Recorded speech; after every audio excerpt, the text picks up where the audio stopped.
Ibigay mo sa akin ang peach na kahoy. Babayaran ko ito ng jade. Noong mga panahong iyon sa Kunlun, sa gitna ng pagsubok, maswerte akong nailigtas ng isang pastol. At ngayon, ang pastol ay tumatanda na. Sa lalong madaling panahon, siya'y babalik sa kanyang tahanan. At ako, dalawa na lang ang natitira sa tatlong hiling niya. Ngayon na lang ang natitira. Ang huling paalam na ito.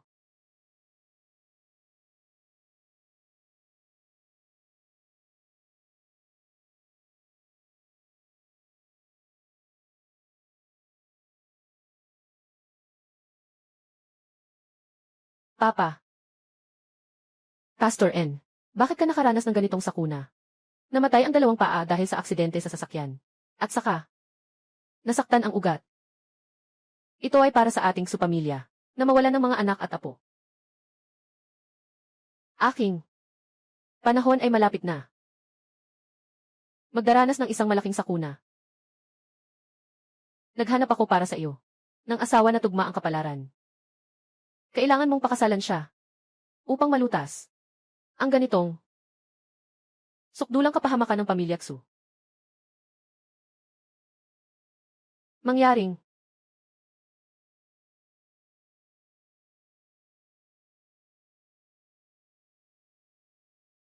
ang iyong sinulid ng buhay ay mapuputol. Huwag nang magpakita ng labis na paggalang. Muen, mabilis. Magandang araw, Ginoot Ginang Jaihua. Ito ang magiging asawa mo sa hinaharap.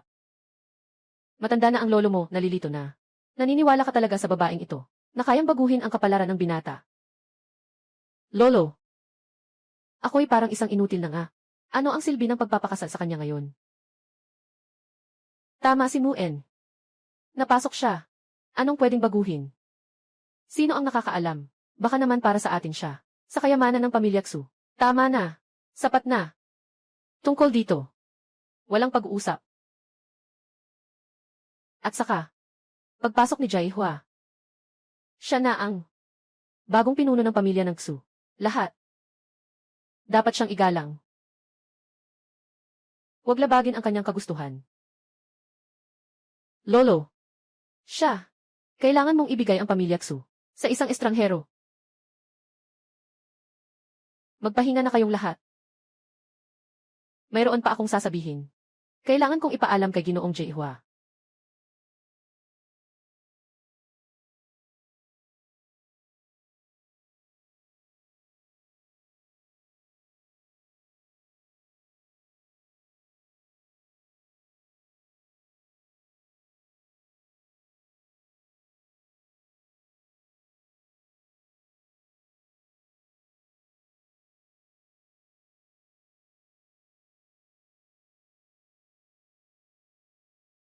Diyosa. Noong panahon na bumaba kayo sa bundok, tinulungan ko kayong malampasan ang pagsubok. Nangako kayo sa akin. Natutuparin ninyo ang isang kondisyon. Kayo, pamilya Xu, ay sa pilitang binabago ang kapalaran. Nagnanakaw ng kapangyarihan ng iba. Ang malaking sakunang ito ay hindi makakaiwas ang pamilya Xu sa karma. Hatol ng langit. Handa akong mag-isa ang magdusa. Basta't ang Diyos ang babae. Tulungan mo ako sa anak kong may masamang kapalaran. Muken. Ano ang gusto mong gawin kong paraan para iligtas ka? Si Muken ay may malas sa kapalaran. Nagdadala siya ng kapahamakan sa asawa, anak at pamilya. Tanging ang makakasama niya ay dapat may matibay na kapalaran. Kailangan niyang magpakasal sa ganitong tao. Tanging sa ganitong paraan maiiwasan ang malas. Ngunit sa kasamaang palad, si Muken may kapansanan sa mga binti. Walang gustong mag-asawa. Nagmamadali ang oras. Humingi ng tulong sa Diyosa. Pansamantalang sakripisyo. Magpakasal kay Muen. Babantayan ang pamilya Xu. 3 taon na hindi lalabas. Pagkatapos ng 3 taon, ang galit ni Muen ay magiging sanhi ng iyong kapangyarihan bilang Diyosa. Kapag natapos na ang malaking pagsubok ng pamilya Xu, ikaw ay magiging malaya. Hindi na kailangang magdusa sa utang na loob mula noon.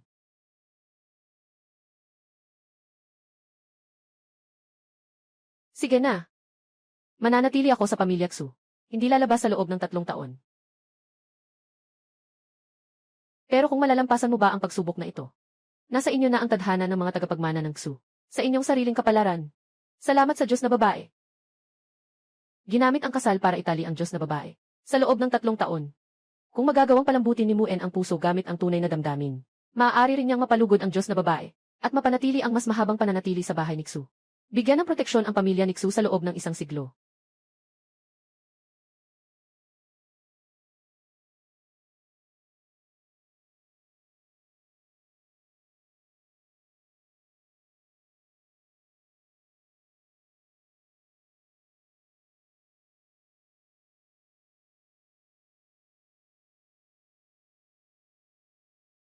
Kuya Muen. Sabi nila, hindi na magagawa ang iyong mga binti. Pero ngayon, hindi lang gumaling, kundi nagkaroon pa ng himala.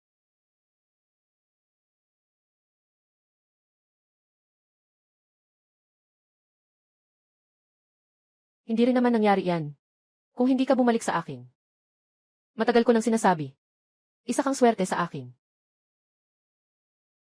Lahat ng ito ay kasalanan ni Lolo. Napinilit akong pakasalan si Jaihua. Itong hindi kilalang pinagmulan. Hindi pa naglalabas ng bahay sa 3 taon. Isang baliw na babae na hindi pa lumalabas ng bahay.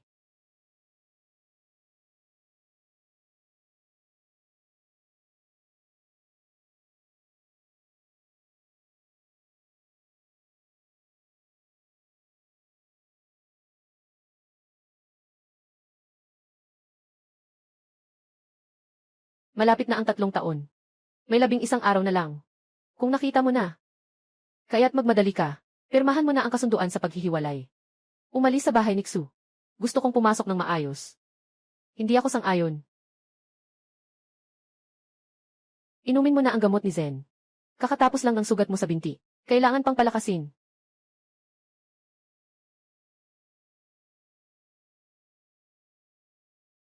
Anong pinapanggap mo?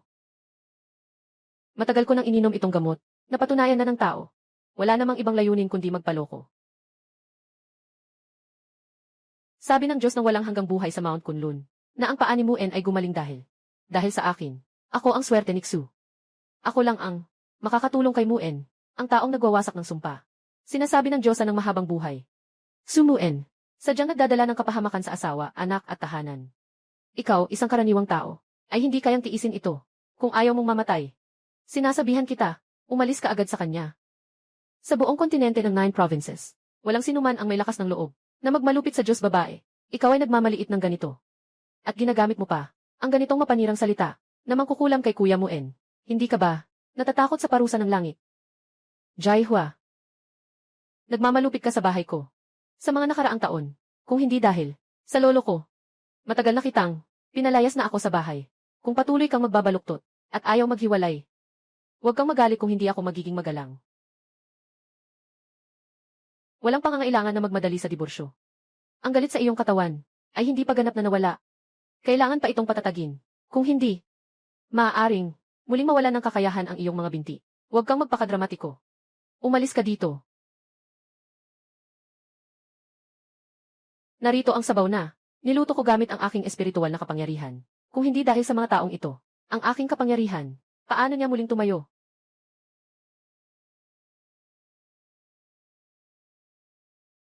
Sige na.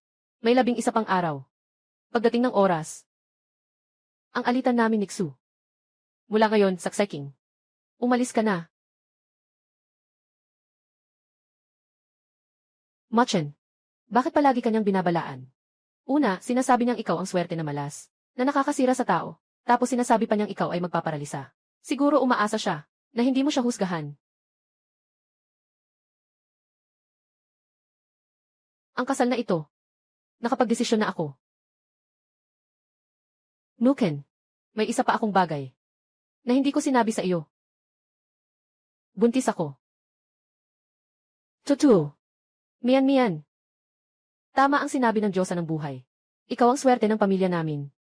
Siyempre naman, sa buong Kyushu, ilang tao lang ba ang may pagkakataong makita ang Diyosang babae? Tulad lang ng aking ama, na may malaking kapalaran, para makita ang Diyosang babae.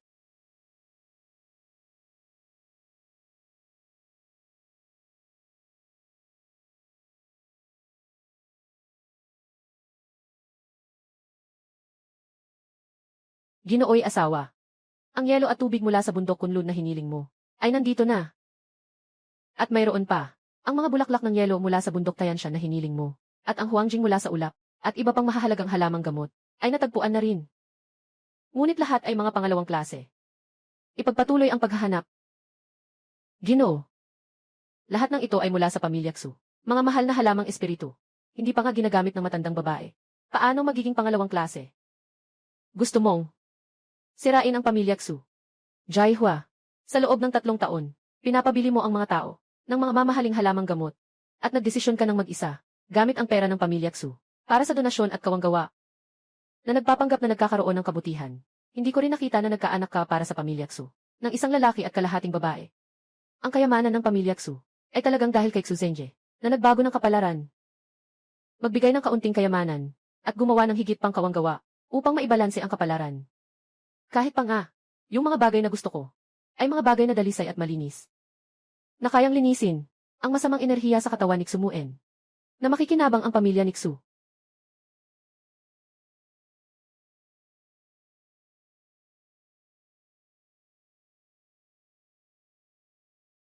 Matanda, talaga bang naniniwala ka sa mga sinungaling niya? Hindi siya isang tagapagsanay. Isa lang siyang ordinaryong tao. Ipagpatuloy lang natin. Pamilya Xu. Sa huli, maubos din siya. Tingnan mo ito, ano ito?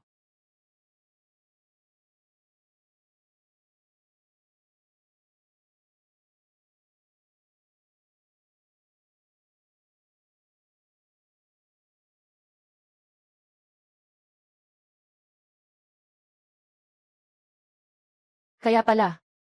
Kaya pala itong matanda na ito. Hanggang sa kamatayan ay pilitin si Muen. Napakasalan siya. Akala ko ay siya ang inapo ng kanyang iniibig. Xu Zhenjie. Sobrang niloko mo ako. Mama, Lola, may magandang balita ako para sa inyo. Minmin nagbubuntis ka. Sa anak ko ito. Itong batang ito ay isang Diyos na babaeng tagapagpatuloy ng buhay, na personal na pinili ng swerte na ipanganak. Minmin, nagbubuntis ka na. O, pinili pa rin ng Diyos na maging swerte. Tingnan mo, sino ang nagsabing ako ang apo, ay may kapalarang walang magiging anak. Nabunyag na ang kasinungalingan. Sa tingin ko, anong mas lalong pagtanggol pa? Ginoo Wang, dalhin mo siya dito sa akin.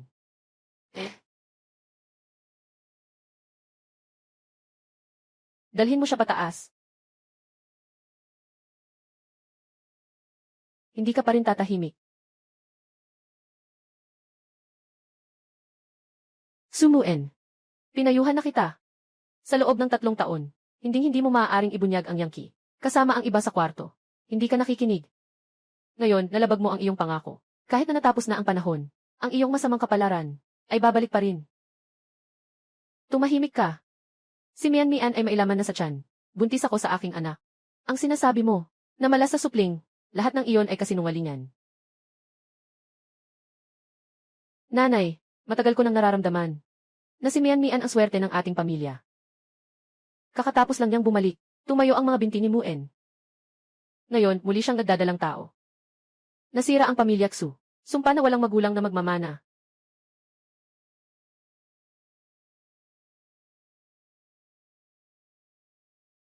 Ang katawan ni Xu Muen. Hindi pa rin ganap na nakarecover.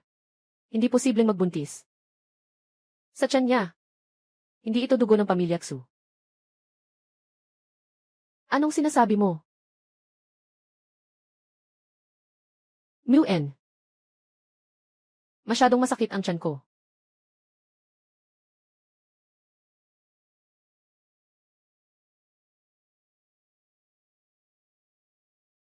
Anak.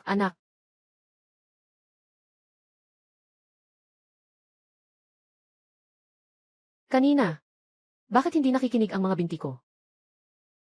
Talagang parang sinabi ni Jaihua. Hindi pa ganap na gumaling ang aking binti. Muking. Mag-ingat ka. Kaka-recover lang ng binti mo. Siguradong kailangan ng oras. Babaeng demonyo. Magsimula ka ng umalis sa pamilya. Umuwi ka na. Kapag nakatagpo ng anak ko sa'yo, palaging malas. Sa tingin ko, ikaw ang tunay na masamang kapalaran. Kung aalis ako, sa ganitong kapalaran ng tadhana, kayo lahat ay makakaranas ng kapahamakan. Sigurado ka bang gusto mong umalis ako? Kayong lahat ay makakaranas ng kapahamakan. Gusto mo pang magpakadramatikong manatili sa aming supamilya? Ayaw mo bang umalis? Mayroon tayong miyan-miyan na itinalaga ng Diyosa bilang swerte. Ang pamilya Xu namin, tiyak na mananatiling matatag sa loob ng 100 taon. Parang nakalimutan ninyo na si Xu Zhengje ang humiling sa akin na manatili sa pamilya Xu. Ikaw, demonyang babae. Noong panahong iyon, si Xu Zhengje ay nalinlang. Ngayon, kami sa pamilya Xu. Ako ang masusunod. Kung gusto mo akong ipahiwalay kay Xumuen, maaari akong umalis sa pamilya Xu. Pagkatapos ng 21 araw, magkikita tayo sa tanggapan ng sibil. Dahil sa pamilya Xu na nagdusa sa kanilang sariling kasalanan. Bakit pa ako maghihirap? Puwersahin ang pagbabago ng kanilang sanhi at bunga. Bakit pa maghihiwalay? Kailangan pang maghintay ng 21 araw. Hindi pwede. Hindi na dapat hayaan ang babaeng ito na manatili sa pamilya Xu. Habang mahaba ang gabi, maraming pangarap. Tumigil ka. Kuya Muen. Gusto ba niyang sadyang mag-antala? Hindi ito nakabubuti sa dugo ng pamilya Xu. Sobrang sakit ng tiyan ko. Siguradong nilalason siya nitong babae. Walang problema, miyan-miyan. Ipapalayas ko na siya ngayon din. Bakit ka nakatungo pa dyan? Ilabas mo na siya agad. Huwag mong hayaan na masaktan ang aking mahal na apo. Pasensya na. Umalis ka na ngayon. Kung ganito nga, aalis na ako sa pamilya Xu ngayon. Sana hindi kayo magsisisi.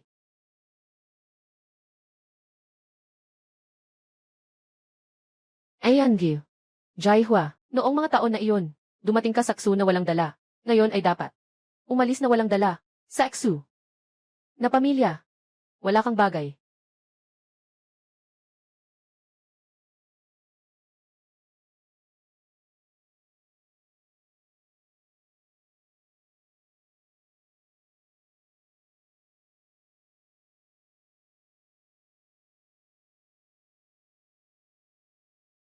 Kuya Muen, bukas pupunta ka para sa karapatan sa pag-develop ng proyekto sa Chengxi. Kasama ko at ng nasa tiyan ko.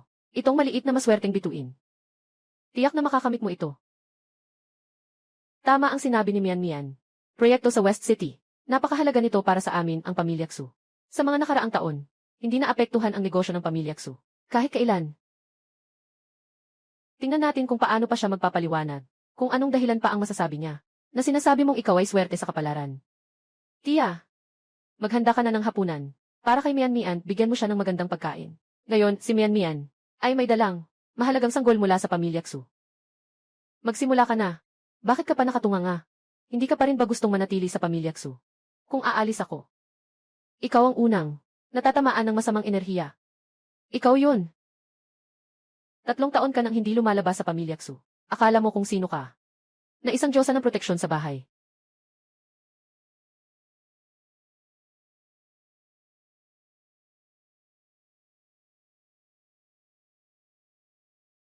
Ginoo.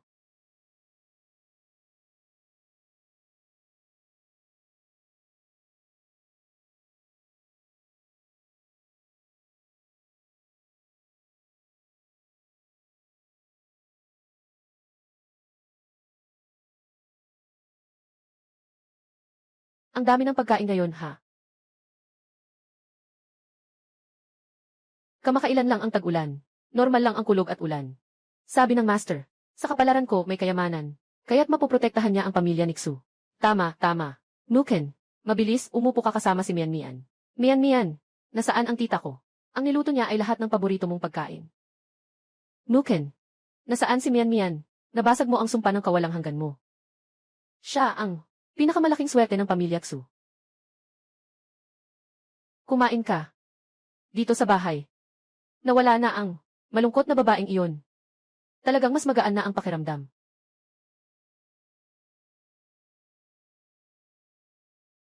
Lola. Mabilis, N. Tagapangalaga, agad tawagin ang doktor. Ginoo, may nangyaring insidente sa proyekto sa kanlurang bahagi ng lungsod. Ano? Paano nangyari iyon? Hindi rin namin alam. Walang problema sa pagsusuri. Sobrang nakakatakot. Ginoo at ginang. Nabagsakan ng kidlat ang katiwala. Bakit ka pa nakatayo dyan? Tawagin mo ang tao. CJ. Nanay. Posible ba? Totoo ang sinabi ng lolo. Totoo ang sinabi ng lolo. Huwag kang magbula. May nangyaring aksidente sa site. Ito ay hindi sinasadya. Matanda na ang lola mo. Hindi maiiwasang magkaroon ng ilang sakit. Tungkol sa tagapamahala. Isa rin itong pagkakataon. Nguyen. Siguradong aksidente lang ito. Pag nakuha na natin ang proyekto bukas, itong maliit na pagkalugi, hindi na ito masyadong importante. At saka, ito ay tiyak na lahat, gawa ng babaeng si Jaihua. Kapag tuluyan na kayong naghiwalay, nariyan ako bilang iyong swerte. Lahat ay magiging maayos. Tama, tama. Agad na kunin mo ang sertipiko ng diborsyo kay Jaihua. Pakakasalan si Mian Mian. CJ, naintindihan ko na, ma.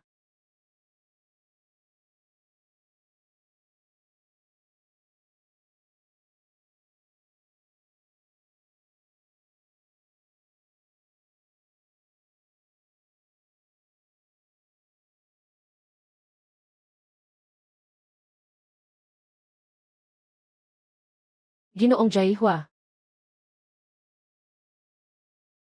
Sa wakas, pumayag ka nang umalis sa Xudya. Nalaman ng lolo mo, ngayon ka aalis sa Xudya. Hayaan kitang sunduin pabalik sa Lujia. Nangako ako kay Xuzengye na 3 taon ang panahon na hindi aalis sa pamilya Xu at hindi tutulong sa ibang pamilya. Kahit na napipilitang umalis ngayon, mananatili akong tapat sa aking pangako. Umuwi ka na. Ayan, Gyu. Jaihua. Nalaman ni Lolo na malapit na ang 3 taong takdang panahon. Ang pamilya namin, Lu, nais naming maghintay kay Ginoong Jaihua hanggang sa araw ng takdang panahon. Tapos na. Ito ang kapalaran ng pamilyang Xu. Ginawa ko na ang lahat ng aking makakaya.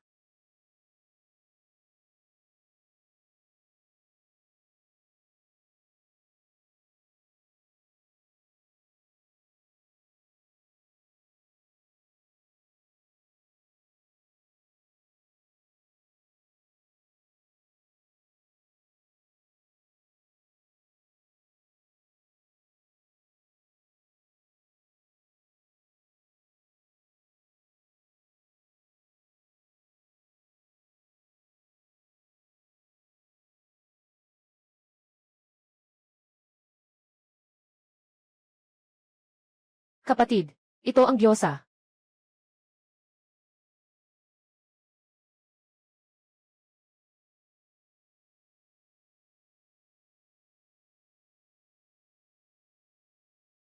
Naiintindihan ko ang sitwasyon. Sigurado akong alam nyo na.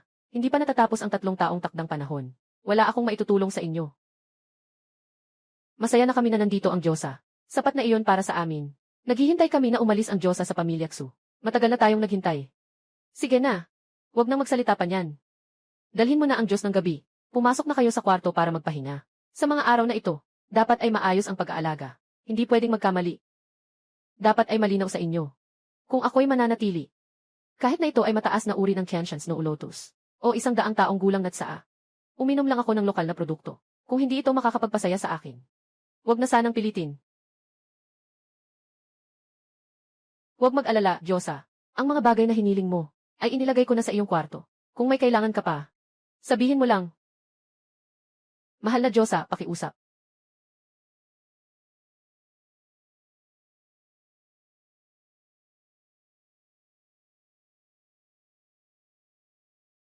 Ayan, Gyu.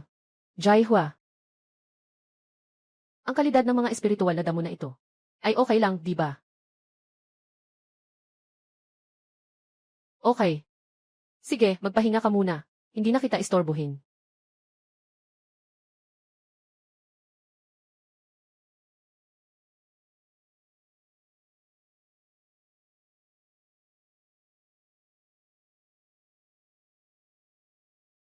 Babae ng Diyos, pakiusap.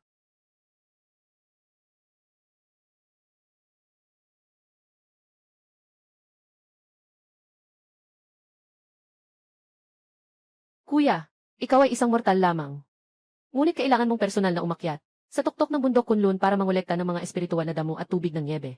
Nangangalawang na ang mga kamay ko sa lamig. Yung mga espiritual na damo at tubig ng niebe, hindi rin magtatagal. Sumagot ang Diyosa, hindi pa natatapos ang takdang panahon ng pamilya Xu. Gaano pa tayo katagal makakapagtiis? Huwag mag-alala. Hintayin si Gyanji. Jaihua, nagamit na ang mga espiritual na damo. Babalik na lang ako sa bundok para maghukay. Pero siguraduhin mo na si Gyanji, Jaihua ay nasa bahay namin. Huwag na huwag siyang maabala.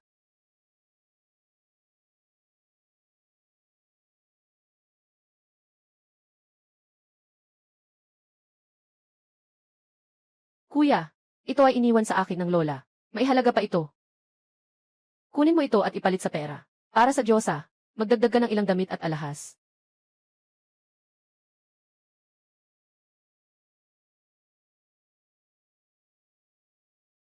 Tiyak na ibabalik natin ang Liu pamilya sa taas. Tiyak na mangyayari ito.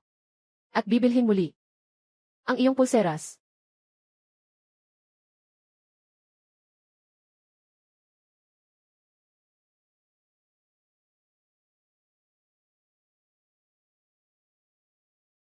Kuya Jihua, kumusta ang tulog mo kagabi? May hindi ka nasiyahan. Sabihin mo lang, ako na ang bahala. Maganda ang tulog ko.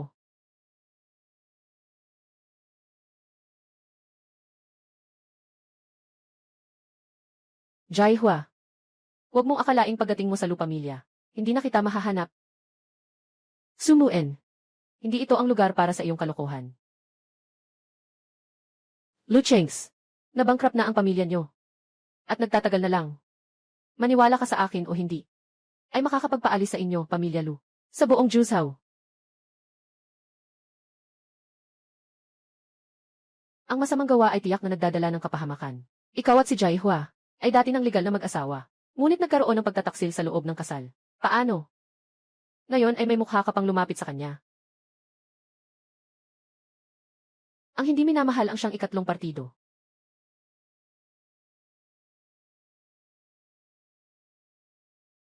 Isang babae na 3 taon nang nag-aarte sa bahay. Na hindi mo pa pwedeng hawakan. Napaka-boring. Hindi mo naman siya nagugustuhan, di ba? Nagugustuhan ko siya. Ibinibigay ko na sayo.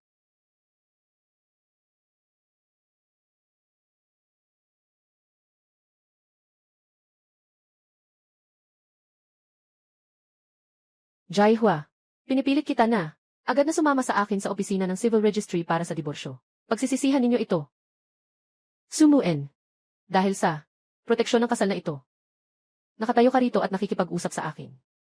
Proteksyon ng kasal na ito. Kapag nawala na, hindi ka lang hindi makakatayo. Sa iyong mga binti, pati na rin ang buong supamilya, ay mawawala ng proteksyon. Sigurado ka ba? Muen. Huwag kang magpaloko sa kanya. Sinabi ng doktor na ang iyong binti ay walang problema na. Nangangamba lang siya sa iyo. Sigurado ako. Kung talagang nais mong baliwalain, ang pangako noong 3 taon na ang nakalipas, saka ako at ang pamilya Xu. Wala nang anumang alitan o galit. May oras ka ba? Isama mo ako sa Civil Registry. Magpapakasal ulit. Meron. Sige, aalis na tayo ngayon. Miss Jaihua, sasama rin ako. Tingnan natin kung sino ang mang-aapi sa'yo. Tara na.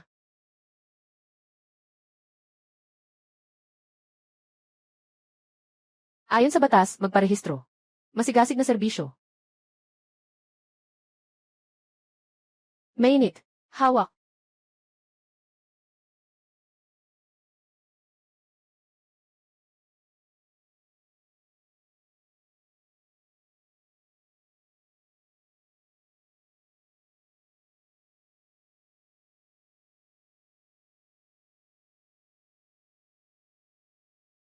Jaihua, hindi mo ba sinabi na kapag nagdiborsyo na tayo, hindi na makakatayo si Muen? Muling tumayo. Hindi ba't maganda na? Jaihua, sabi mo ba na hindi ka magpapahiya? Ngayon, hindi lang ako nakatayo. Maaari pa akong sumayaw. At ikaw ang tanga. Karapat-dapat ka na maloko ng ganitong manloloko. Kung muli mong insultuhin si Gyanhe. Jaihua, mag-ingat ka, baka hindi ako maging magalang sa iyo. Huwag siyang hawakan. Baka masaktan siya at ipasa sa iyo ang pananagutan.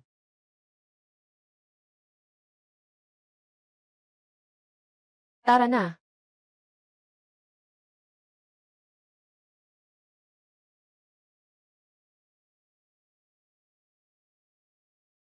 Mujen. Yung binti ko.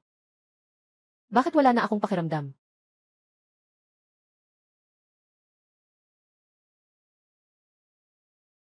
Yung binti ko. Bakit wala na akong pakiramdam? Huwag kang magulo.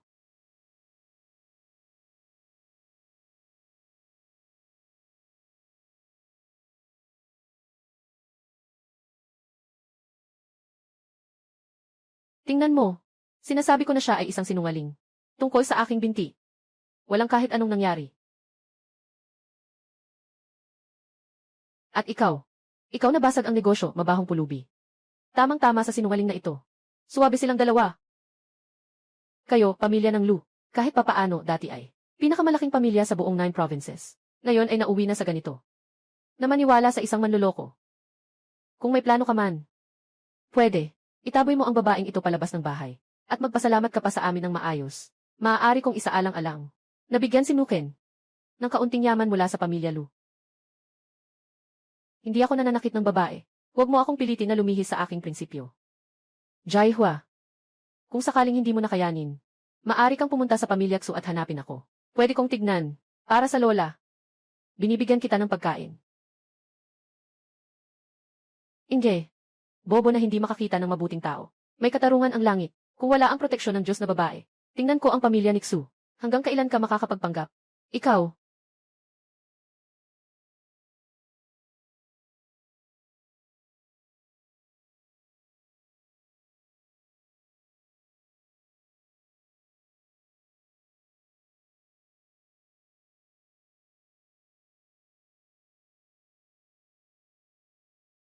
Ano bang uri ng mahika ang ginamit mo? Laging may mga ganitong mga pandaraya.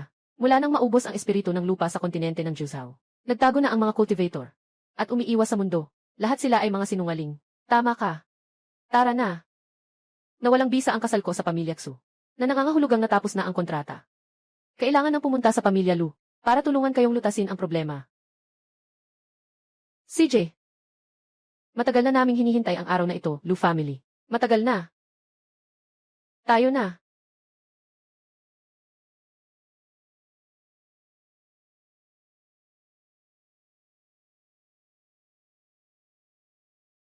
Jaihua. Lu Chengs. Maghintay kayo sa akin. Isang pamilyang Lu na wasak na. Lu family na walang silbi. Isang mandaraya na nakitira sa Xu pamilya. Ng 3 taon. Gusto nang harapin sila. Hindi ba't madali lang? May paraan ako. Gawin muna natin ito. Tapos, aalis tayo. Ang mga binti ko. Bakit bigla na lang? Parang hindi sumusunod. Nuken. Anong nangyari? Walang anuman. Baka nag-iisip lang ako ng labis.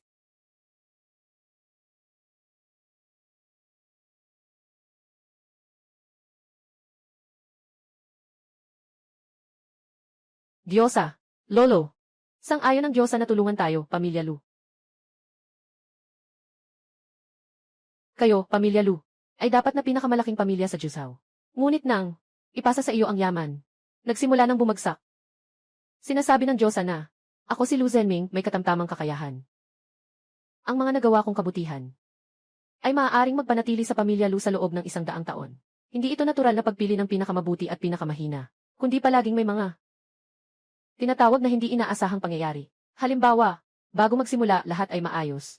Ngunit biglang may nangyaring hindi inaasahan. O maaaring kalamidad, dahil sa pamilya Lu. Na nahiram ang kapalaran. Nahiram ang kapalaran. Sino ang may ganang magnakaw ng kapalaran ng pamilya Lu?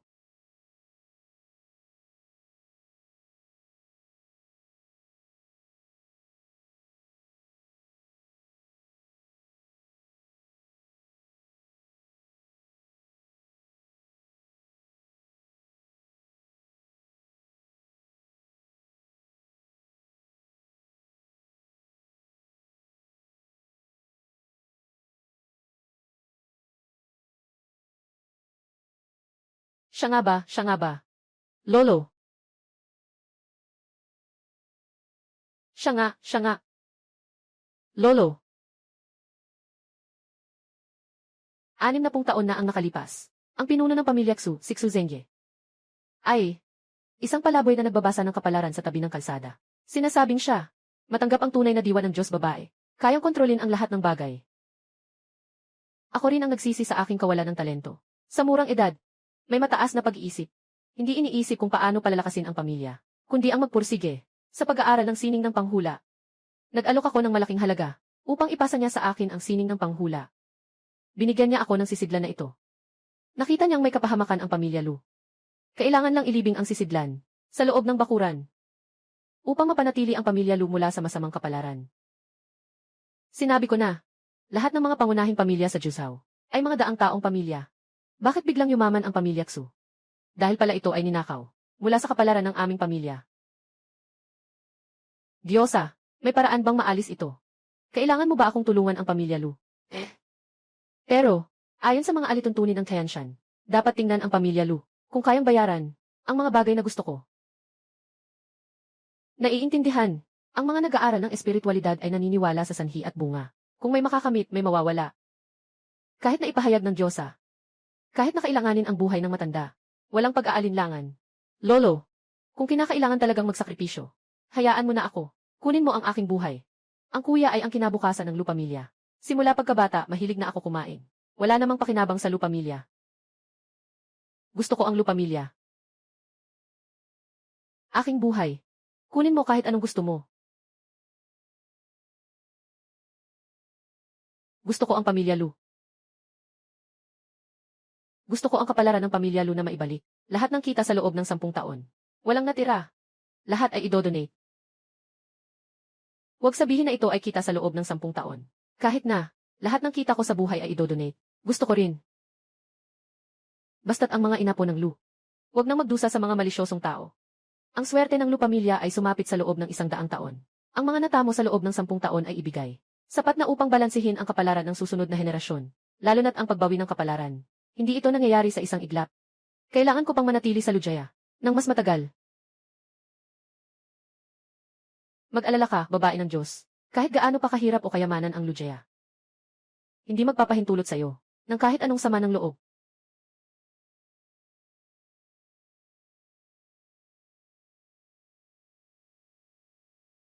Lolo, matagal na tayong hindi nagkita. Nalugi na ang pamilya Lu.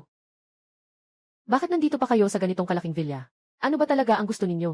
Gusto kong umalis kayo ngayon din. Sa bahay na ito. Ipinagpapalit ang bahay para sa utang. Kung hindi, sasabihin kong babalian kita ng binti. Naalala ko pa ang lolo ko.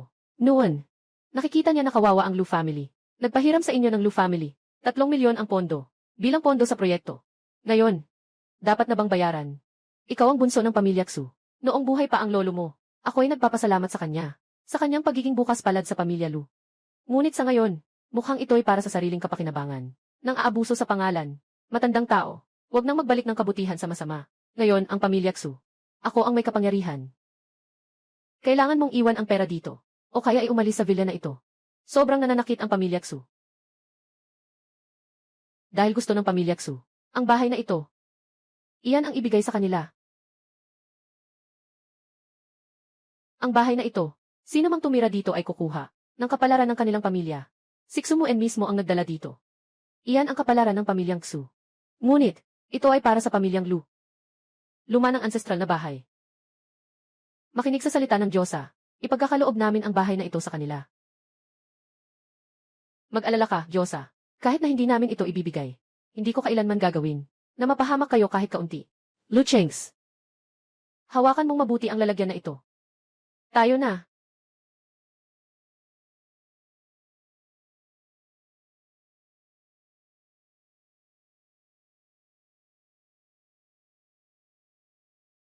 Ikaw.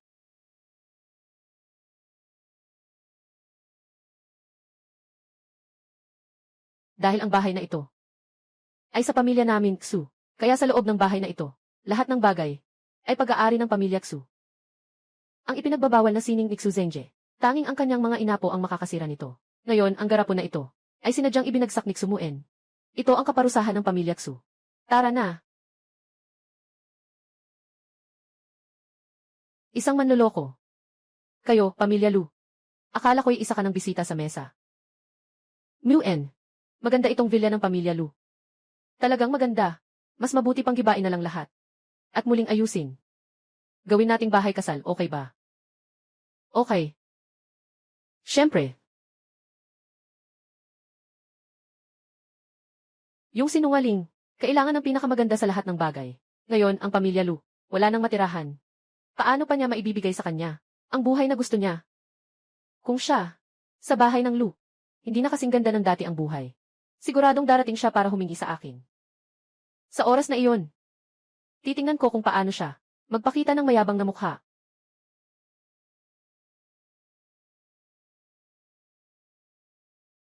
Muen, hindi mo pa rin ba gustong hayaan siyang bumalik ka sa tahanan ng Xu?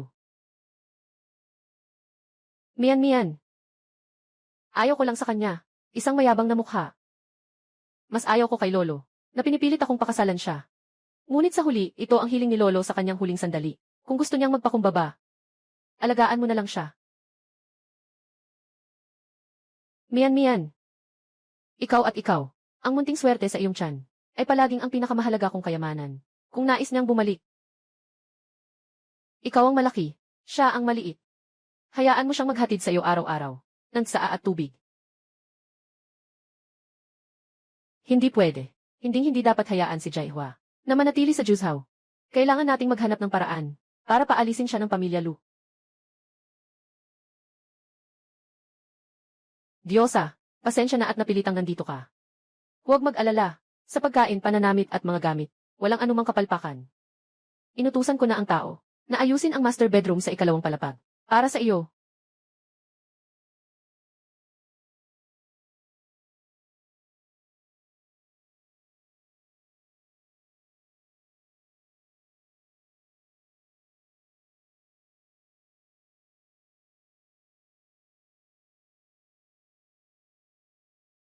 Sinaunang tsaan na 100 taon. Hindi mura-mura. At saka itong bahay. Malamang hindi mura ang upa. Huwag mag-alala, babae. Mas malaki pa rin ang kalabaw kahit patay na. May ilang ipon pa rin.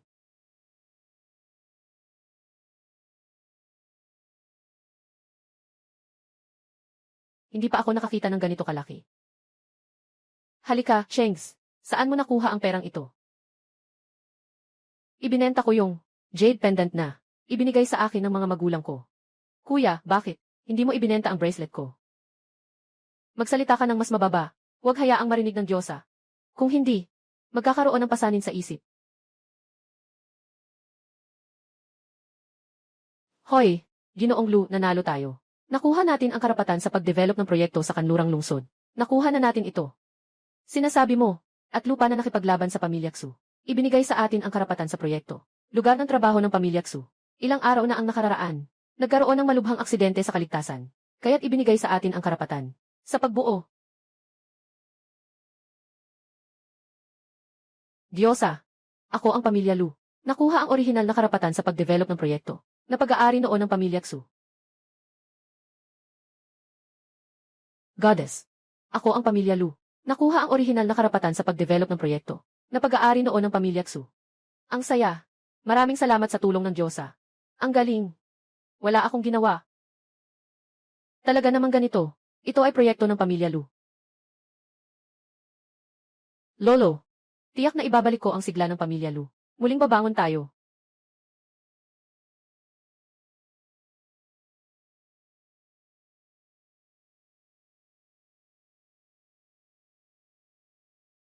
Kalat. Isang grupo ng kalat. Nasanay sa akin. Ay ninakaw lang ng Lu family. Ganito lang. Ninakaw ni Lu Jia. Hindi ba nagdeklara ng bankruptcy ang Lu family? Paano? Si Lu Chengs mula sa Lu family. Hindi dapat iwanan. Namatay sa kidlat ang butler. Sa mga proyekto ng Xu family kamakailan, palaging nagkakaroon ng problema. Baka totoo nga ang sinasabi ng matanda. Na magkakaroon tayo ng malaking sakuna. Narinig ko na. Jaihua. Mukhang pumunta rin siya sa Pamilya Lu. Siguro coincidence lang. Jaihua. Talagang pumunta siya sa pamilya Lu. Pero,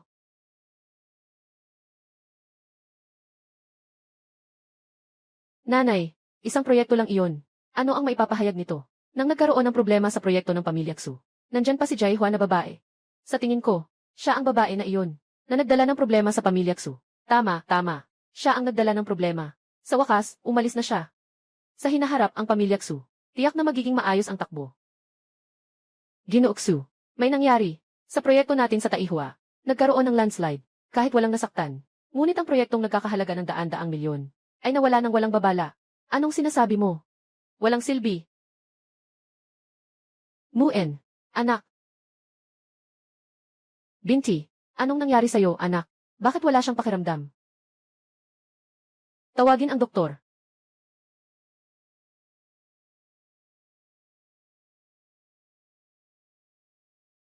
Doktor. Kamusta ang aking binti? Ayon sa Defere, walang pinsala sa binti ni Xu. Walang organikong sakit. Dapat sana, hindi siya dapat hindi makatayo. Sinabi ng kakaibang babae na si Jaihua. Na basta makipaghiwalay ako sa kanya. Hindi na ako. Makakatayo ng maayos. Hindi ko akalain na. Si Muen. Sinabi ng doktor, na walang problema sa mga binti mo. Walang anuman. Siguradong ikaw ay masyadong kinakabahan. Baka bukas ay magiging maayos na. Muen. Siguradong magiging maayos bukas. Hindi. Mali. Simula nang umalis si Jaihua sa pamilya Xu, walang isang bagay na naging maayos. Hindi ba? Totoo ang huling habilin ng matanda. Totoo ba? Tandaan mo. Kung nais mong makatawid ang pamilya Xu sa pagsubok na ito, kailangan nating mag-isip ng paraan para mapanatili. Si Jaihua, isang batang babae. Dapat makinig siya sa akin. Kung hindi natin siya mapanatili, ang Xu pamilya ay hindi na makababalik. Marahil, tama nga siguro ang ating pagkakamali. Lola, ano na ang gagawin natin? Hanapin na natin si Jaihua. Pupunta na tayo ngayon. Muen, anong silbi ng paghahanap mo sa kanya? Pero hindi na talaga gumagalaw ang mga binti ko. Ngayon. Tama siya, tama siya. Lola, huwag kang makinig sa babaeng iyon, na nagsasalita ng kalokohan. Hindi siya manloloko kundi isang demonyo. Siguradong may ginamit siyang paraan. Naging hindi na makagalaw ang mga binti ni Muen. Sa totoo lang, naghihintay lang siya na humingi kayo sa kanya. Tama. Tama ang sinabi mo. Siguradong gusto niyang manatili sa pamilya Xu bilang isang paraan. Talagang isang demonyang babae siya. Ang tatay ko ay patuloy na sumasamba. Sa Diyosa ng bundok Kunlun, pinapapunta ko ang tatay ko. Nadalhin ang Diyos sa pababa sa bundok. Sa oras na iyon, hindi ako maniniwala na hindi niya kayang labanan ang isang aswang. Tama nga. Hindi sinasabi ni Mian Mian. Nakakilala niya ang Diyosa ng walang hanggan sa Kunlun Mountain. Kaya ang ama niya ay pinapunta ang Diyos sa pababa ng bundok. Ang pamilya namin, ang Xu, ay may pag-asa na. Tama, tama. Totoong bumaba ang Diyosa mula sa bundok. Tingnan mo si Jaihua, ang demonyang babae. Gaano pa siya katagal magiging mapaghambog? Mian Mian. Talaga bang kayang gawin ng tatay mo na ipababa ang Diyosa mula sa bundok at gamutin ang aking binti? Siyempre. Noong una, sabi nila ako ang swerte ng pamilya Xu. Talagang Diyosa.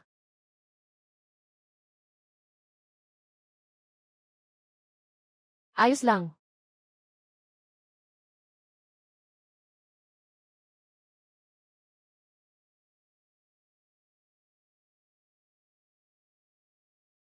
Ang late na. Hindi pa bumabalik si Luchengs. Kapatid ko. Siya. Nasa trabaho na siya. Huwag kang mag-alala, Diwata. Si Chengs. Maasahan talaga. May nangyari. Ano? Nangyari kay Chengs. Pumunta siya sa Kunlun Mountain. Kumuha ng Snow Lotus para sa Diyosa. Nagkaroon ng aksidente sa daan pa uwi. Nasa ospital na ang tao ngayon. Bilisan natin, pumunta tayo sa ospital.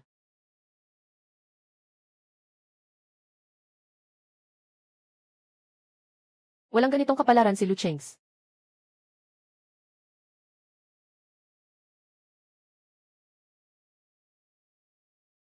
Lolo.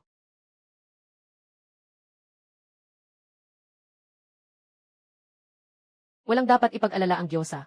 Pumunta tayo sa ospital. Tingnan mo, umuuwi na si kuya. Umalis na.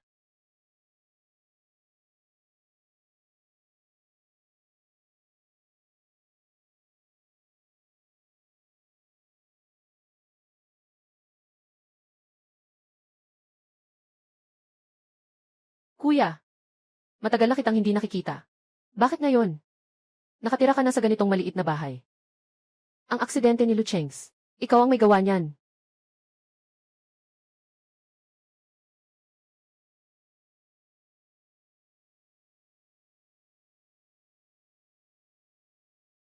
Ako man, ano pa? Ang pagtapak sa karma ng iba ng walang pahintulot ay tiyak na parurusahan ng langit.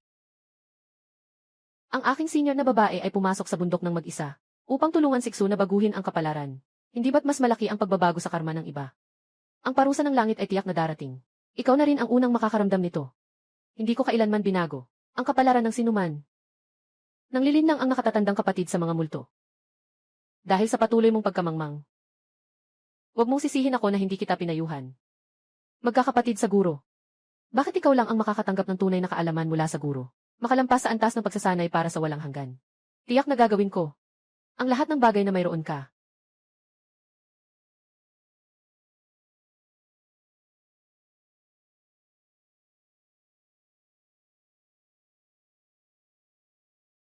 Kamusta ka? Nakataka sa malaking panganib. Salamat sa tulong ng Diyosa. Tulong ng Diyosa. Isa siyang masamang babae na laging nagdadala ng kapahamakan sa iyo. Yung aksidente mo ngayon. Dahil siya ang nagdulot nito.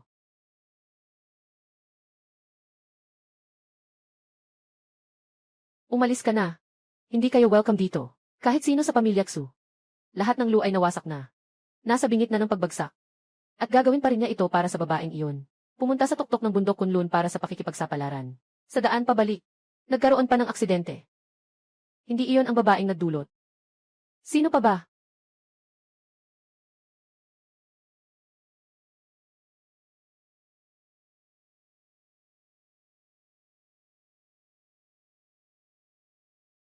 Ek. Kakaunti lang ang ginawa kong plano. Inalis na ng pamilya Xu ang iyong. Naging isang demonyo. Ngayon, pati ang pamilya Lu, ay itataboy ka na. Gusto lang naman niya. Ang huling, yaman ng pamilya Lu. Si Jai Hua ay talagang, hindi siya isang diyosa. Ang tunay na diyosa, ay bumaba na at narito sa pamilya Xu. Jai Hua, ay isang sinungaling. Tiyak na matatalo ka. Talaga, tingnan natin kung paano ka matatapos. Pagsasalita ng masama tungkol sa diyosa, hindi mapapatawad. Kayong dalawa, lumayas kayo. Natalo ba ako? Jai Hua. Huwag kang masyadong magalak ng maaga. Tingnan natin. Lu Yoyu. Hindi mo rin maaring pabayaan ang iyong kapatid. Namamatay ng walang libingan. Kayo, su pamilya, ay pinagpala ng Diyosa sa loob ng maraming taon. Ngunit hindi marunong magpasalamat. Sa halip, patuloy na naninira. Sumuen. Hindi ako katulad mo, tanga. Lu Yoyu. Ang lolo mo at ang kuya mo ay lubos nang naimpluwensyahan ng demonyang ito. Nabihag na sila. Bibigay ako sa iyo ng isang huling pagkakataon. Basta't itaboy mo siya sa pamilya Lu ngayong araw. Papalipasin ko kayo sa pagkakataong ito. Kung hindi, gagawin kong mawala ang buong pamilya Lu. Nang tuluyan. Hindi. Naniniwala ako sa Diyosa.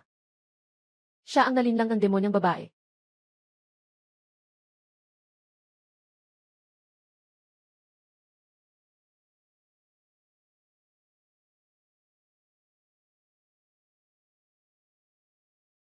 Dahil sa sinasabi mo. Sinasabing siya ay Diyosa. Tiyak. Makakatulong siya sa pamilya Lu na makuha ang posisyon ng Pangulo ng Jiuzhou Chamber of Commerce. Gusto mo bang tumaya? Diyosa. Hindi na kailangang tumaya sa kanila. Pangulo ng Jiuzhou Chamber of Commerce. Ang leader ng buong negosyo sa Kyushu. Sang paligid. Ako si Lu Chengs. May sariling alam sa sarili.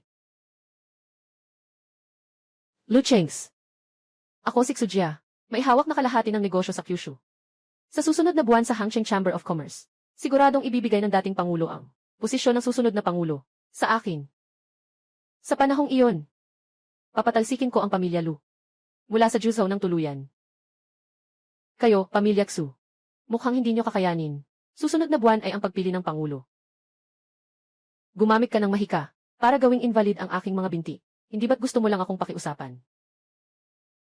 Huwag mong isipin na hindi ko alam. Gusto mong bumalik sa pamilya Xu at mamuhay ng maayos. Bibigay ako sa iyo ng pagkakataon. Ngayon, lumuhod ka at magbigay galang sa akin. Aaminin mong ikaw ay isang demonyo. Isa sa alang-alang ko. Na ibalik ka sa pamilyang Xu. Talagang hindi ka nakakaangat. Sumuen. Noong panahon ng iyong lolo, 3 beses siyang yumuko, bago niya ako pinababa mula sa bundok. Sayang. Ang plano ng tao ay hindi kasing ganda ng plano ng langit. Ito ang kaparusahan ng pamilya Xu. Ikaw. Muen. Bakit ka pa nakikipag-usap sa demonyang ito? Ano pang sinasabi? Bigyan pa ang pamilya Lu ng ilang dekada. Hindi rin sila makakatalo sa pamilya Xu. Bukod pa rito. Ngayon, ang Diyosa ay nakatayo sa pamilya Xu. Hindi matatalo ang pamilya Xu. Jaihua. Sabi mo noon na papatayin ako at walang magiging anak ko. Pumatay ng asawa, pumatay ng anak. Ngayon, sa loob ng aking tiyan, ay may magandang bata. Nakikita ko ang iyong kasinungalingan. Gaano pa ito tatagal? Hindi ka laging mananalo. Sa pagkakataong ito, tiyak na matatalo ka. Diyosa. Huwag mo silang pansinin. Walang dahilan para makipaglaban sa posisyon ng Pangulo ng Samahan. Ang mga bagay ng pamilya Lu, kahit gaano katagal mawala, ay babalik din. Ngunit, kailangan ng inyong sariling pagsisikap. Naiintindihan ko na. Anong sinasabi mo? Ang pamilya Gu at pamilya Du, parehong piniling mamuhunan kay Lu Chengs. Ginoong Xu. Hindi nakuha ang proyekto sa kanlurang lungsod. Maraming problema sa ibang proyekto. Proyekto ng pag-unlad sa hauhay. Nakapag-invest ng daan-daang milyon. Ngunit kalahati pa lang ang naitayong pundasyon. Nakatagpo na ng mga sinaunang libingan. Ngayon, lahat ng proyekto ay napipilitang itigil.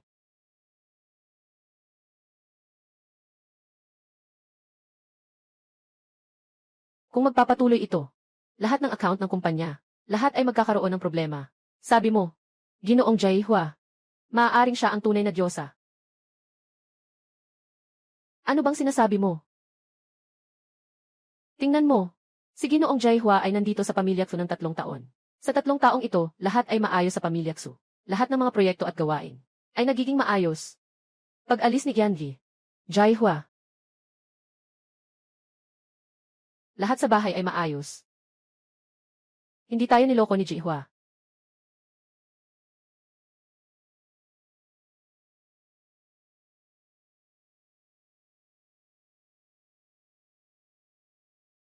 Ginoong Xu. Samantalang, hindi pa kayo nagkakamali ng malaki. Baka dalhin na si Gihua. Pabalik.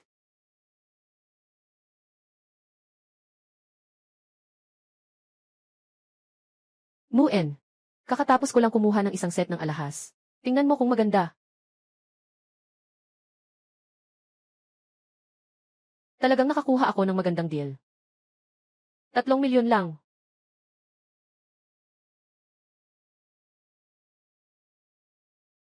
Talagang nakakuha ako ng magandang deal. 9 milyon lang. Sinasabi mong mura na yun. Alam mo ba, itong bagay na ito, G. Ngayon na naaalala ko, nitong 3 taon. Si Jai Hua sa pamilya Xu, maliban sa paggasta ng pera sa charity, at sa mga halamang gamot na binibigay niya sa akin, hindi naman ako gumastos ng kahit anong pera. Hindi ba't sinabi mo na ang babaeng iyon ay Diyosa? Dumating siya sa pamilya Xu at magbibigay ng proteksyon sa atin. Bakit kaya ang proyekto ay sunod-sunod na nagkakaroon ng problema?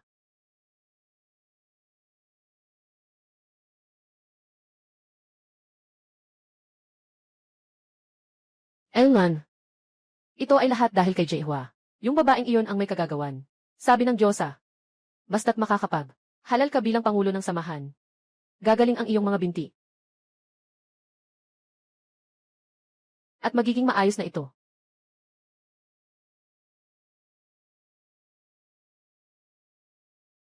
Mabuti na lang kung masusunod niya ang kanyang sinasabi.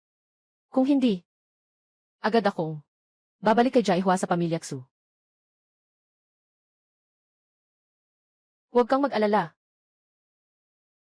Sabi ng lola, na dapat tayong umuwi ng maaga, para sa pag-anyaya sa Diyosa. Alisin mo na si Jaihua, ang malas ng babae.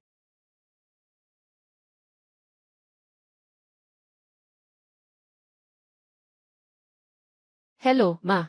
Niyang, si Muen ay nagsabi na lola mo ay nagkaproblema.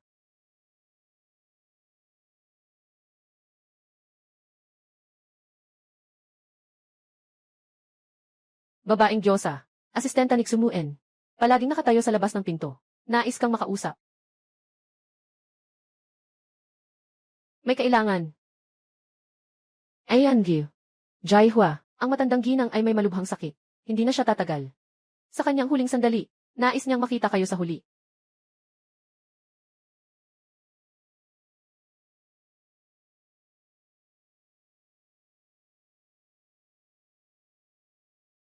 Dahil mayroon na ang pamilya Xu, ng kanilang Diyosa. Huwag ka nang bumalik para hanapin ako.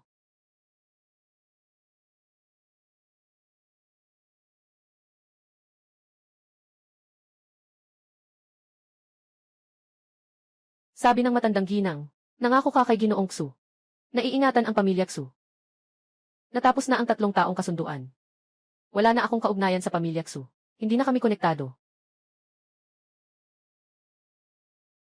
Ngayon ko lang naisip ang 3 taong kasunduan.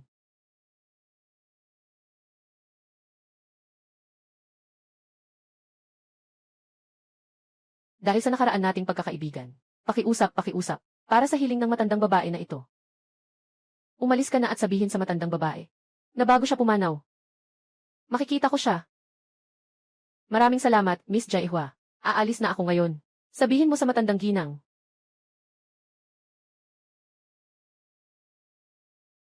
Salamat, Gianye. Jaihua, babalik na ako. Sabihin mo sa matandang ginang. Si Xumuen, isang malupit na bituin. Mula nang umalis ako, mula sa tahanan ng Xu, nakatadhana na ang kanilang wakas.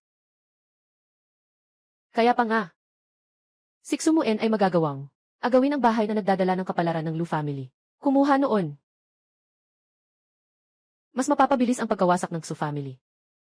Kaya, Diyosa, pinayagan mo akong ipasa ang bahay sa kanya. Wala akong ginawa. Ang swerte at kamalasan ay nakasalalay. Lahat ay gawa ng tao sa mundo. Maraming salamat, babaeng Diyos, para sa lahat ng ginawa mo para sa aming pamilya Lu.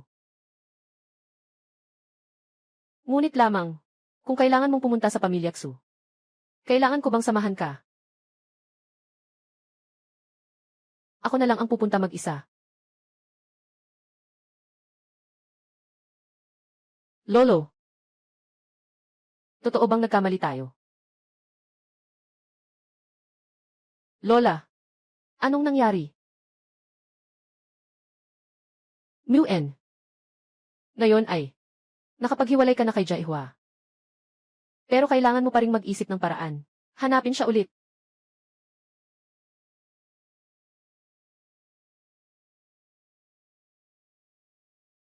Mag-isip ng paraan para mahanap siya ulit. Ito. Kahit na nahirapan, mapalayas na ang malas na bituin. Bakit pa kailangang manahimik?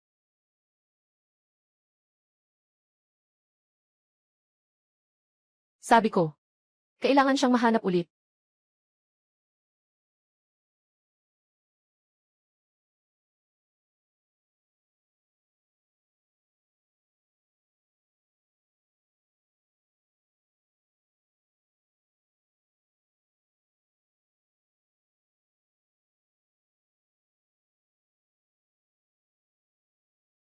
Dahil nagsalita na ang matandang ginang. Bukas, bumalik ka na sa pamilya Xu.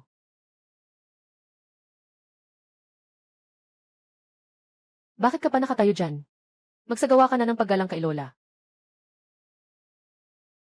Bukas, bumalik ka na. Muen.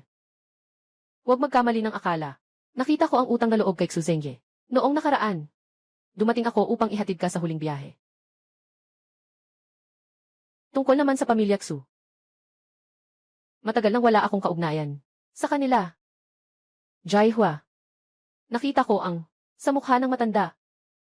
Kaya ka nakabalik sa pamilyang Xu. Jaihua, huwag kang umabuso. Sapat na iyan para sa iyo. Huminto ka na habang maaga. Ginagawa mo ang lahat ng ito. Hindi ba't gusto mong muling? Babalik ka ba sa tabi ko? Dahil pumayag na si Lola. Bukas, lilipat na ako. Xu Zhenji. Utang ng pamilya Xu. Nabayaran ko na lahat. Dahil ang mga inapo ng pamilya Xu ay patuloy na naliligaw ng landas. Kaya ang swerte na ninakaw mo mula sa pamilya Lu. Dapat na ibalik na. Ikaw. Ikaw. Huwag kang magpakasuwail. Lola. Jaihua. Huwag mong isipin na hindi ko alam. Nasa proseso ka ng pag-akit at pagbitaw. Akala mo ba nang pumunta ka sa pamilya Lu at nakipagkita kay Lu Chengs, magiging seloso ako? Naghihintay ka ba na bumalik ako? Sasabihin ko sa'yo. Kung lalabas ka ngayon, sa pintuan ng pamilya Xu, huwag ka nang umasa na makakabalik.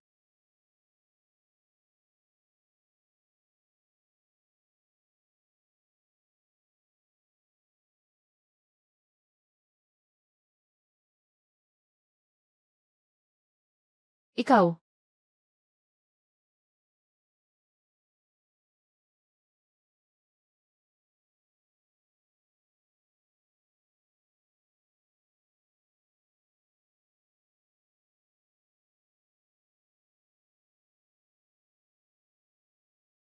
Nanay, Lola.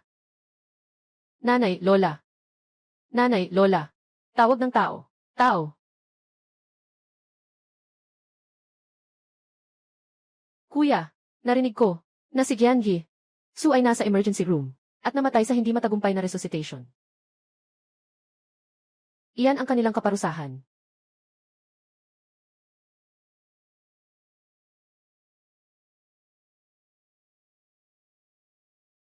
Naiintindihan mo ba?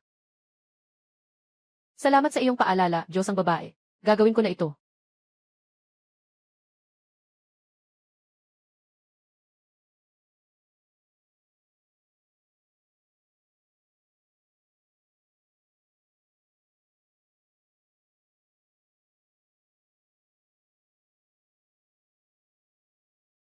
Mahal. Siksumuin na tanga. Hindi pa alam. Ang anak mo sa tiyan ay akin, di ba? Ang malaking negosyo ng pamilya Xu ay sa atin din balang araw. Lahat ay para sa ating anak. Malapit nang mabangkrap ang pamilya Xu. Siksumuin na walang silbi. Hindi pa alam kung magkano ang makukuha. Dahil malapit nang mabangkrap ang pamilya Xu. Kailangan nating magplano ng maaga. Bakit hindi natin ituloy na ito? Niloko mo siya para ilipat niya ang lahat ng ari-arian sa pangalan mo. Tapos, tayo ay mabilis na ibebenta sa presyo na mas mababa sa merkado. Bago umalis, kumita ka sa kanya.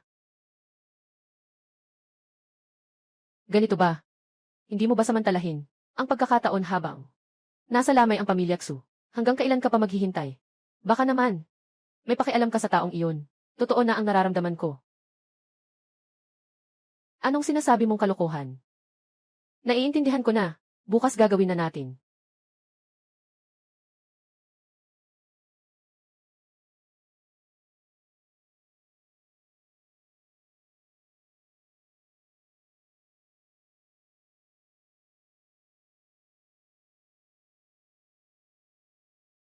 Nakapagkuha na tayo ng larawan. Narinig ko na.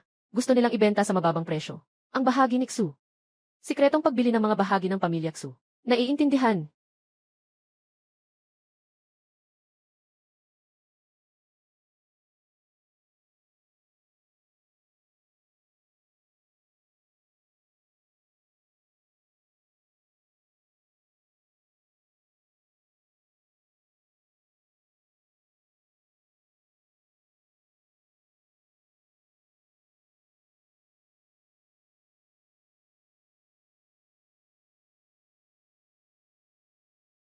Sai.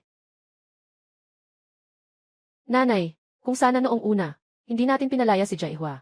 Sai, baka hindi sana nagkaganoon ang lola. Sakit.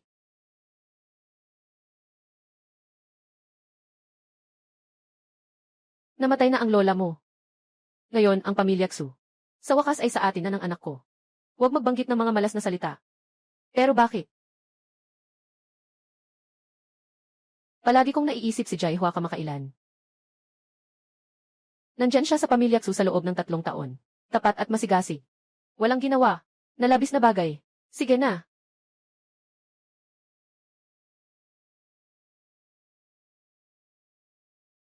Gusto mong kunin siya pabalik.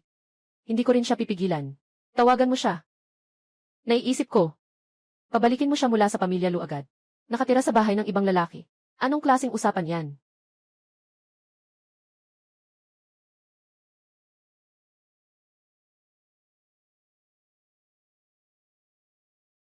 Bakit niya ako sinuspinde sa tawag? Bahagi ito ng kanyang plano. Isa sa mga bahagi. Gusto lang niyang, ako mismo ang pumunta sa pamilya Lu para kunin siya.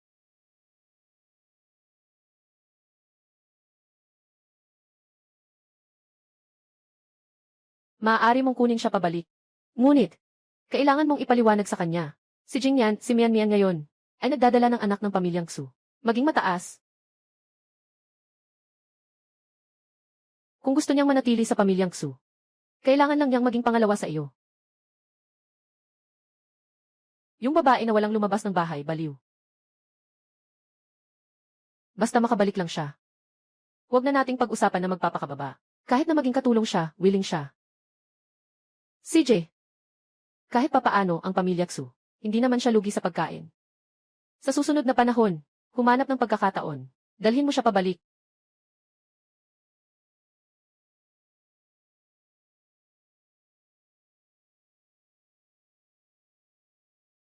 Kyushu Chamber of Commerce. Walang imbitasyon.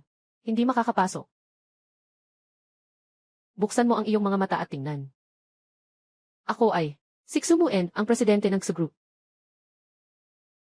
Hindi ba't kahit ang karapatang sumali sa samahan, ay wala na sa akin? Ang ating Chamber of Commerce sa Juzhou, ay pawang mayaman o may mataas na katayuan. Isa itong pamilyang may daang taong kasaysayan. Ito ang pamilyang Xu. Kung wala kang paanyaya mula sa presidente, hindi ka makakapasok.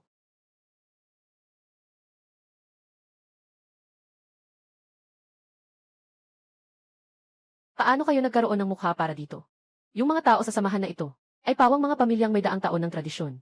Kahit ang pamilya ko, Xu, ay walang karapatang pumasok dito. Gandang Miss Jaihua, matagal nang naghihintay ang presidente sa loob. Maupo na po kayo. Ginoong Jaihua, naghihintay na ang presidente sa loob. Mabilis, pumasok na kayo.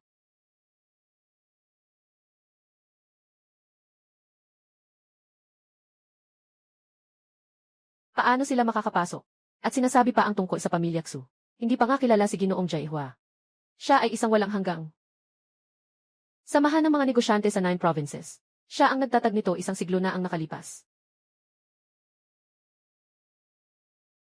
Impossible. Hindi ito possible. Paano siya magiging tagapagtatag ng Kyushu Chamber of Commerce?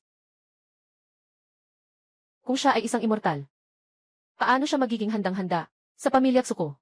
3 taon nang walang pakialam. Sigurado akong nagkamali ka ng tao. Hindi siya maaaring sinini. May hawak na Diyosa si Genji. Jaihua, hindi kami nagkakamali.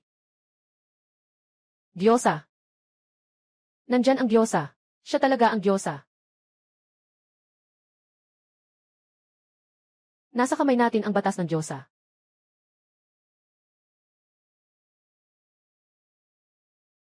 Nasa kamay ko ang batas ng Diyosa. Napaloko kayo niya. Nasa kamay ko ang batas ng Diyosa. Napaloko kayo niya. Ikaw ang Diyosa. Sino siya? Ito ang batas ng Diyosa. Ito ay nakuha ko mula sa tahanan sa kunlun ng Jaihua. Tiyak na totoo ito. Hindi siya bumaba sa bundok sa loob ng 100 taon. Ang kasalukuyang pangulo, hindi siya makikilala. Huwag kang humakbang.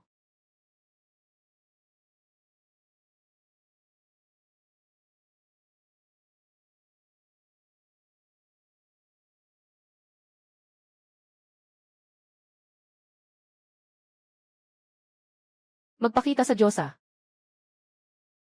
Sa wakas, nandito na kayo mula sa bundok. Ito ang kasalukuyang pinuno ng pamilya Lu. Here ng Lu Group. Siya ang ipinakilala ko sa inyo. Ang napiling kahalili ng samahan. Talagang kaakit-akit. Dahil siya ay inirekomenda ng Diyosa. Siyempre, susundin natin ang nais ng Diyosa. Hindi siya ang Diyosa. Nandito ang Diyosa.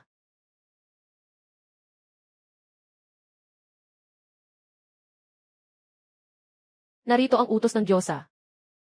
Ako ang Diyosa.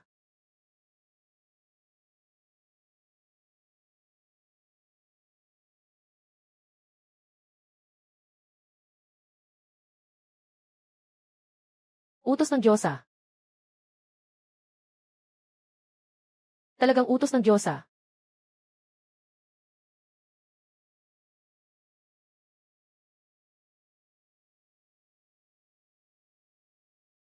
Dahil nasa kamay ko ang utos ng Diyosa. Ito ay peking. Huwag kang magbuhat ng kaplastikan. Ang Kyushu Guild, ay ako ang nagtatag. Bakit ka pa nakatayo dyan? Paalisin mo sila. Ang iyong Diyosa.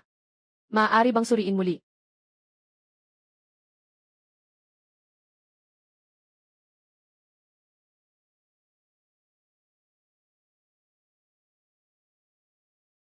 Ito. Bakit may dalawang Diyosa na utos? Sino sa kanila ang tunay na Diyosa? Bakit mayroon ding utos ng Diyosa si Jaihua? May utos ng Diyosa rin siya. Pangulo. Ang babaeng ito ay peke. May ebidensya ako dito.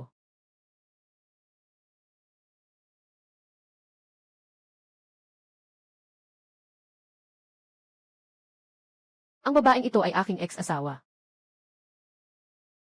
Sa pamilya namin, Xu, naghahanap buhay at nag-enjoy ng 3 taon. Itong, tunay na Diyosa. Tama. Siya ang tunay na Diyosa. Itong si Jaihua ay isang manluloko.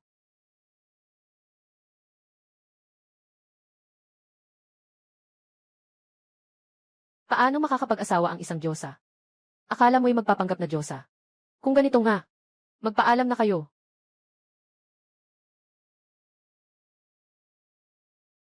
Talo ka na.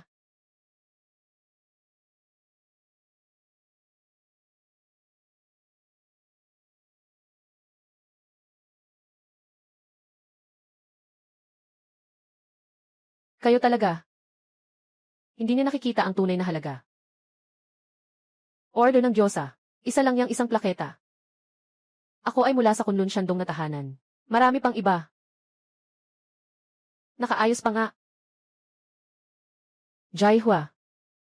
Gusto mo bang maibalik kita sa Xu pamilya ng maaga? Talaga namang. Kung ikaw ay tunay na Diyosa, paano ka naman mapapabilang sa Xu pamilya? 3 taon na nag-aaksaya ng oras.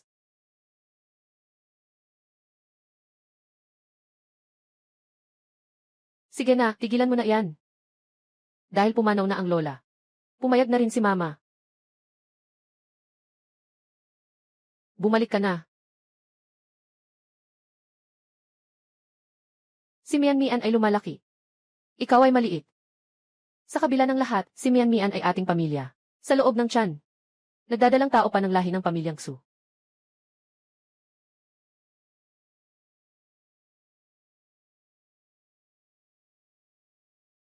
Ang ginang na ito, dahil hindi patunay ng kanyang pagkakakilanlan. Dapat na siyang umalis. Hindi ka pa alis. Alam mo lang, maraming mga utos ng Diyos na babae sa aking kumbento. Pero hindi mo alam, lahat ng utos ng Diyos na babae ay para sa Panginoon. Ang alam mo lang, maraming utos ng Diyos na babae sa aking kumbento. Pero hindi mo alam, lahat ng utos ng Diyos na babae ay para sa Panginoon.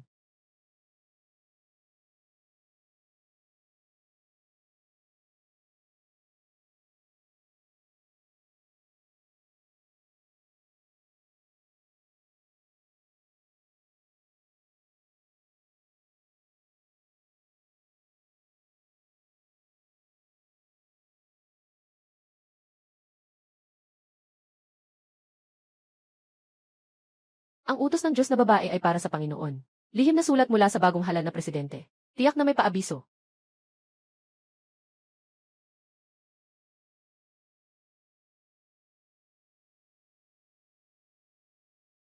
Pangulo ng Chamber of Commerce sa Kyushu, si Luke Xiangfeng. Pagbati sa Diyosa. Impossible. Paano magiging posible? Paano ka magiging Diyosa?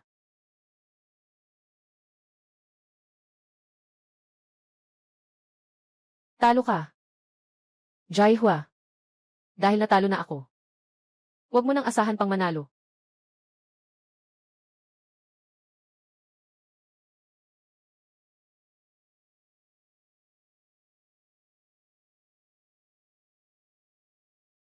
Paano ito posible? Isang mortal lang siya. Paano niya mapipigilan ang aking espiritu? Nabawi na ang swerte ng Lu family.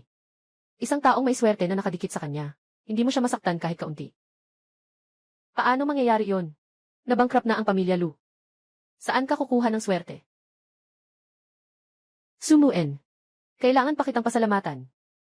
Kung hindi dahil sa'yo, na nagpipigil sa swerte ng pamilya Lu. Kinuha ulit. Ang kapalaran ni Lu Chengs, hindi rin basta-basta babalik agad.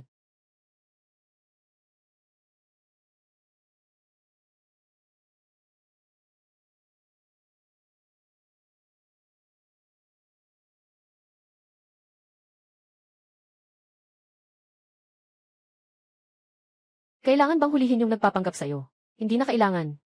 Siya ang gumawa ng masama ng walang awang tao. Nagdulot ng aksidente. Halos ikamatay ni Lu Chengs. Hindi siya palalagpasin ng langit. Anong ibig sabihin nito? Bakit sinasabi na ang kapalaran ng pamilya Lu ay bumalik sa kanya? Ang ibig sabihin nito ay, ang yaman at kapalaran ng pamilya Xu ay hiniram ng iyong lolo mula sa pamilya Lu. May utang kailangang magbayad. Ito ay tama at makatarungan.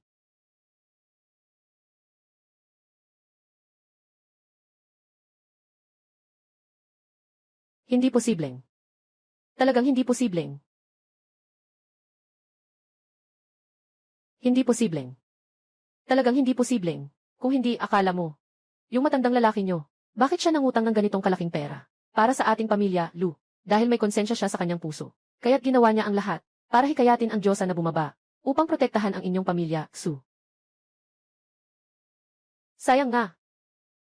Hindi mo ito pinahalagahan ng maayos. Impossible. Sobrang imposibleng mangyari. Lahat kayo ay niloloko ako.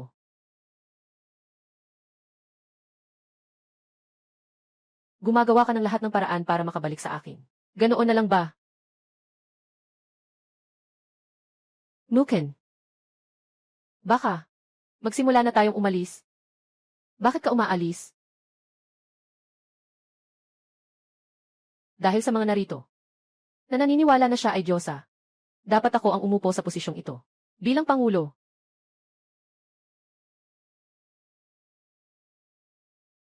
Basta't pumayag ka sa hiling kong ito. Saka ako papayag na makipagbalikan sa iyo.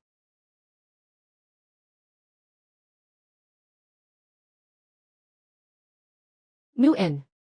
Ayaw mo na ba sa akin at sa bata sa tiyan ko? Kung gusto mong makipagbalikan, okay lang. Pero may isang kondisyon ako. Kailangan mong ituring si Mian Mian, na anak mo. At kailangan mong payagan siyang manatili sa Xu pamilya, at makipagsabayan sa iyo.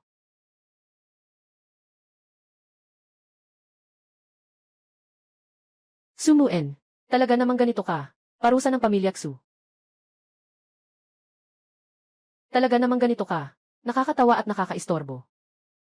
Lu Chengs, anong ngiti mo dyan? Lahat ng ginawa niya ngayon, lahat ng ito ay para sa akin.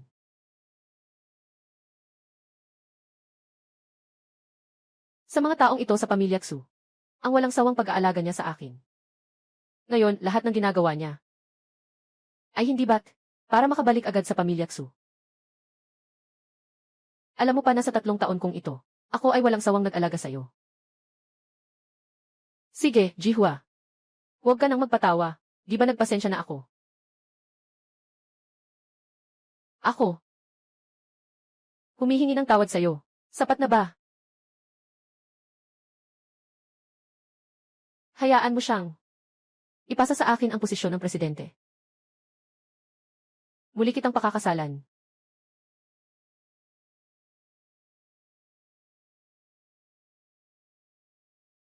Sumuen. Sa tingin ko hindi mo pa rin naintindihan ang dahilan kung bakit 3 taon akong hindi umalis sa pamilya Xu ay dahil sa iyong lolo na minsang nagligtas sa akin. Nangako ako sa iyong lolo 3 taon sa pamilya Xu bilang iyong asawa. Sa pagkakakilanlan ng iyong asawa, tutulungan kitang alisin ang masamang enerhiya sa iyo. Sayang nga. Hindi kayo makapaghintay. Naitaboy ako sa pamilya Xu na nagdulot ng pagbabalik ng masamang enerhiya. Ngayon, wala nang pag-asa.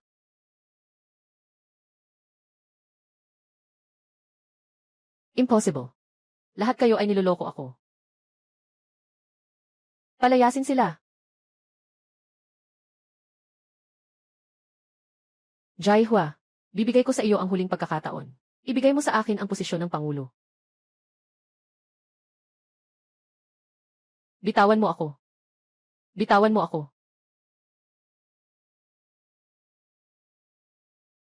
Hindi mo ba sinabi na ang babae na yun ay Diyosa? Ngayon ang mukha ko ay labis mong ikinahiya. Ngayon ang mukha ko ay talagang ikinahiya kita.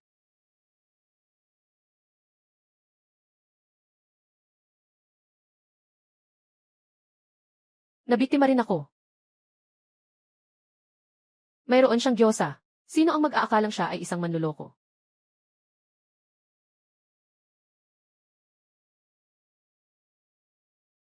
Kung hindi lang dahil sa laman ng tiyan mo, mayroong anak ng Xu. Ngayon, tiyak na papatayin kita. Umalis ka na.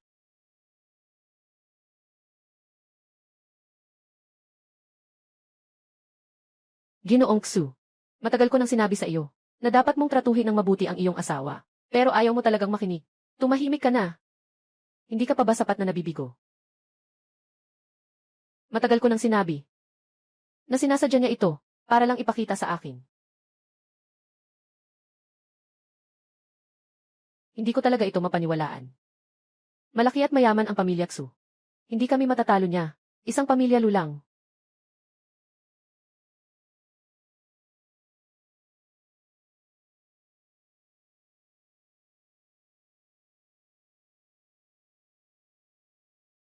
Diyosa, may pagkukulang ang aking mga mata. Sa utos ng Diyosa, hindi ko matutukoy ang iyong pagkatao. Umaasa ako sa parusa ng Diyosa. Hindi pa tayo nagkikita. Nauunawaan ito. Tumayo ka na.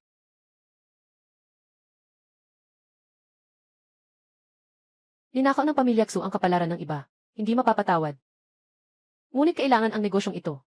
Tanggalin ang pamilya Xu.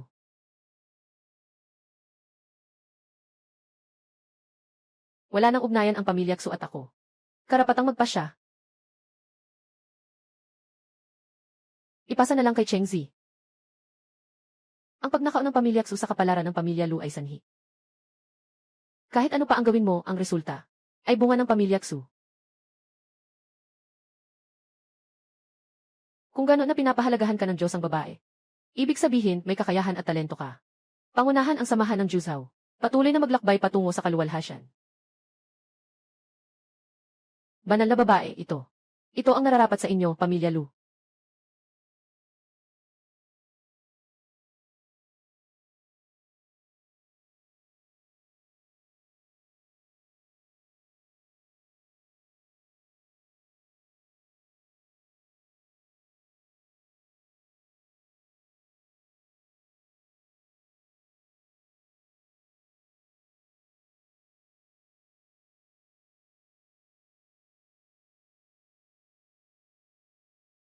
Simula nang ako ay humawak sa samahan ng Juzhou.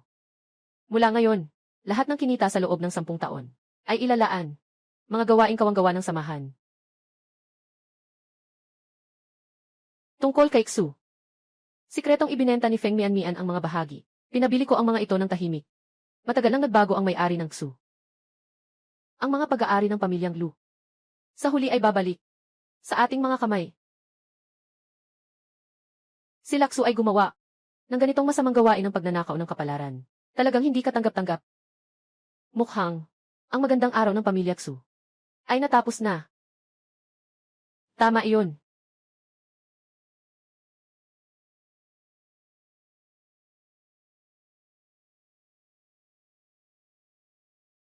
Itong matandang babae. Sa wakas, patay na. Talagang naghintay ng 1,000 taon para maging asawa. Ngayon, nasa akin na ang pagkakataon. Maging ang masamang biyanan. Yung si Jai Hua. Lahat ng paraan. Gusto niyang ipabalik ng anak ko siya. Hintayin mo siyang bumalik mamaya. Huwag mo siyang bigyan ng magandang mukha. Kailangan kong bigyan siya ng leksyon. Gaya ng sinabi ninyo, Ginang. Ngayon, sa buong pamilya Xu, ikaw ang may kapangyarihan. Kaya pagbalik ni Jai Hua, kailangan niyang lumuhod ng maayos para masimot ko ang kanyang mga paa. Kung ganon, kailangan kong talagang gulo-guluhin siya. Para sa 3 taon niya sa pamilya Xu, araw-araw siyang mayabang. Sinasabi mo nga.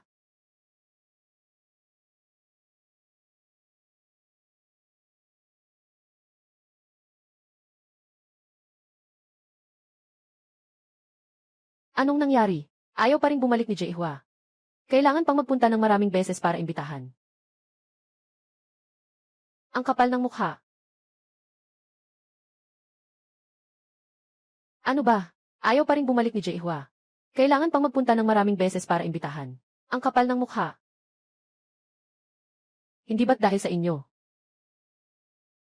Sa loob ng 3 taon sa pamilya Xu, napakabastos ng kanilang pag-ugali sa kanya. Ngayon siya pa ang mayabang. Ayaw nang bumalik. Isang taong walang ginagawa. Ngayon ay nagmamalaki pa. May kakayahan. Huwag nang bumalik kailanman. Siya ang tunay na diyosa. Sa tatay, 3 beses siyang nagpasalamat at nagpasalamat. Ang diyosa na bumalik. Anong sinasabi mo? Noon, akala ko siya ang mali. Siya talaga ang tunay na diyosa. At ang si Mian Mian, nasaan na ang naibalik na babae? Isang manloloko. Ano ang dapat gawin? Ayaw bumalik ni Jai Hua. Ang kapalaran ng pamilya Xu. Hindi ba't mapuputol na? Matigas ang kanyang puso. Gusto niyang mamatay ang pamilya Xu. Kung hindi siya maanyayahan pabalik, kunin natin ito pabalik.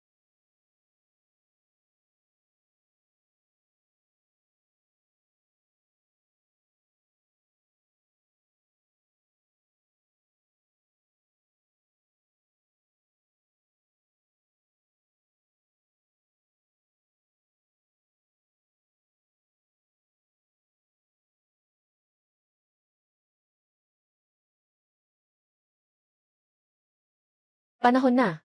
Kailangan na nating kunin ang lahat ng sa atin.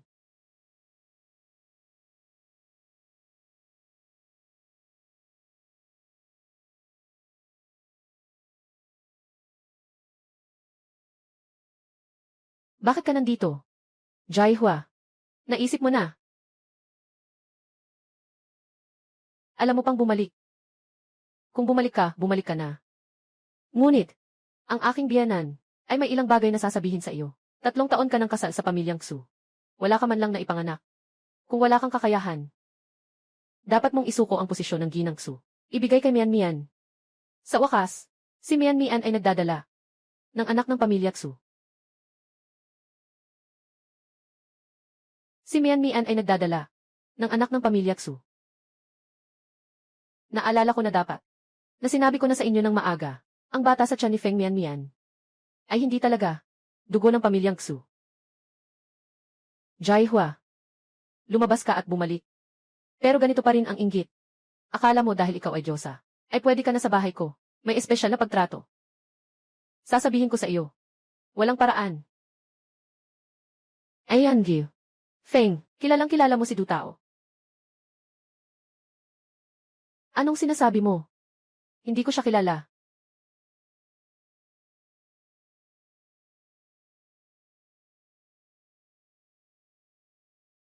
Mian Mian. Alam na nila lahat ito. Ano ang ibig sabihin nito? Sino siya? Siya ang tunay na ama ng bata sa tiyan ni Feng Mian Mian. Ng tunay na ama ng bata.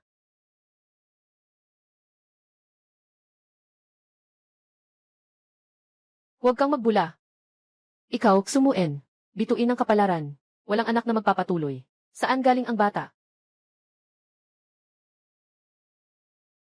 Jaihua, huwag mong isumpa ang anak ko dito.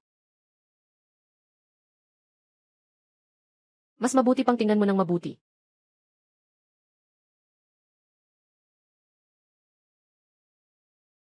Ito.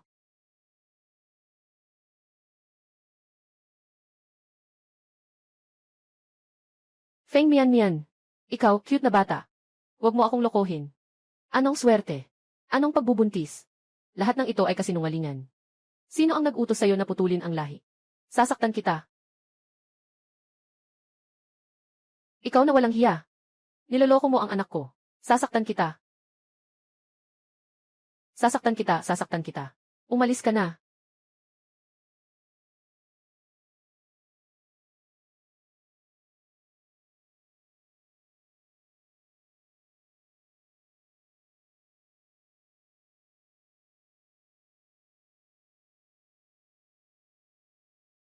Jaihua, agad kong papalayain ang babaeng ito. Bitbit ang anak na hindi niya dapat. Umalis sa pamilya Xu. Babalik ka pa rin sa akin. Tama ba?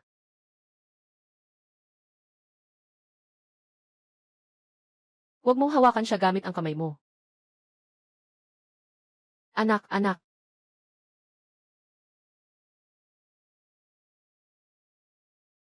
Sa tingin ko nagkamali kayo. Dumating kami. Para mangolekta ng utang. Mangolekta ng utang. Anong utang ang kinokolekta? Ayan, Gil. Feng Mian ay nagbenta na ng lahat ng mga ari-arian sa ilalim ng pangalan ng pamilya Xu. Lahat ay binili ng ating Ginoong Lu. Ngayon, ang bahay na ito ay sa ating Ginoong Lu. Pakisilip na lang na lumipat kayo.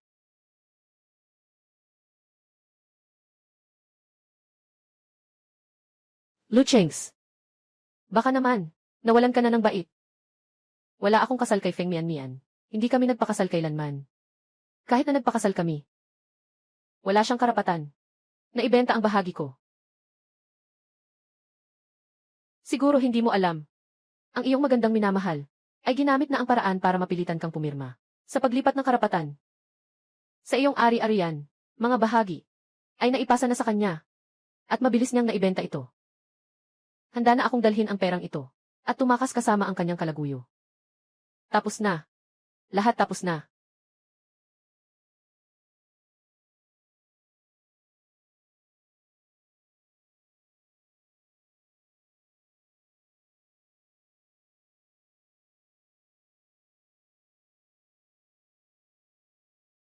Bakit nandito ka? Basta't matulungan mo lang ako. Na mailipat sa akin lahat ng kayamanan ni Xumuen. Ngayon na. Kailangan kitang tulungan. Tanggalin si Jaihua. Anong sinasabi mo?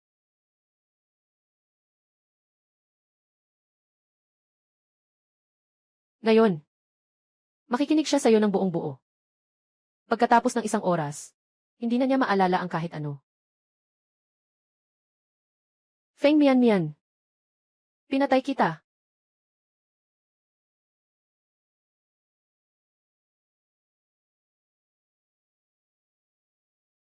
Aking anak.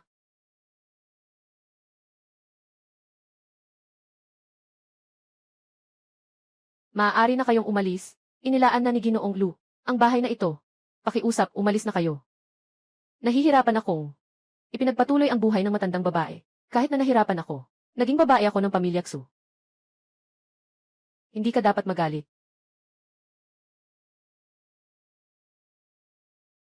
Jaihua, mahal mo pa rin ako, di ba? Alam ko na galit ka sa akin. Sang-ayon ako na magpakasal ulit. Sang-ayon ako na magpakasal ulit.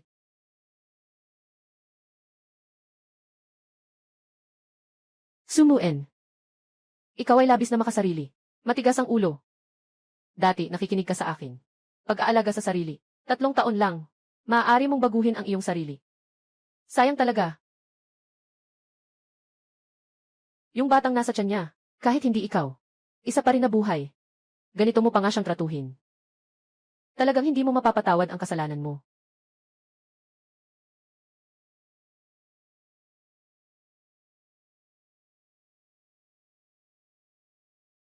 Jaihua. Nagkamali ako. Sobrang nagkamali ako. Bigyan mo ako ng isang pagkakataon. Okay ba? Jaihua. Anak. Jaihua. Jaihua.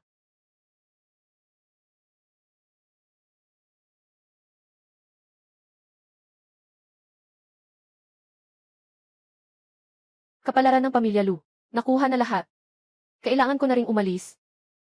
Goddess, kung hindi ka nagmamadali, pwede kang magtagal pa. Siguradong dadalhin namin ang pinakamahusay. Yamang ng Yanshan, Niebe at Snow Lotus. Para ibigay sa'yo. Ayan, Gil. Jaihua. Banal na babae, ikaw. Kayo ang tumulong sa amin na maibalik ang lahat. Kami, hindi pa nakakabawi sa inyo. Ang lahat ng inyong nakuha ay dahil sa inyong sariling pagsisikap. Hindi ito gaanong kaugnay sa akin. Kaya hindi mo kailangang maipit sa utang na loob. Alagaan mo ang kapatid mong babae at ang matandang lalaki. Kaya. Pagkatapos nito, magkikita pa ba tayo? Pagkatapos nito, magkikita pa ba tayo muli? Ngayon ikaw ay Pangulo ng Chamber of Commerce ng Jiuzhou. May utos mula sa presidente, diretso sa Kunlun Mountain. Sa aking tahanan, palaging bukas para sa inyo. Ay, ang galing naman. Ako, madalas akong pumunta sa bundok Kunlun. Kilala ko na, di ba? Naman. Sa mga nakaraang araw, araw-araw ay namimitas ang kuya ng bulaklak ng niebe. Kilala na niya ang daan. Ano man ang mangyari, lahat ay dapat magbigay ng paggalang sa aking matandang ama.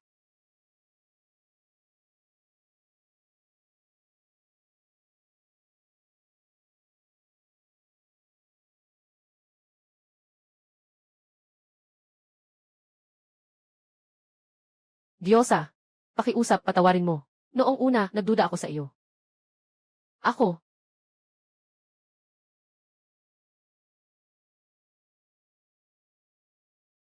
Ang magduda ay likas sa tao. Ngunit hindi ka naman gumawa ng masama dahil sa pagdududa. Na iyon. Ito ang tunay na pagkakaiba ng pamilya Lu at pamilya Xu. Umaasa akong panatilihin ninyo ang inyong layunin.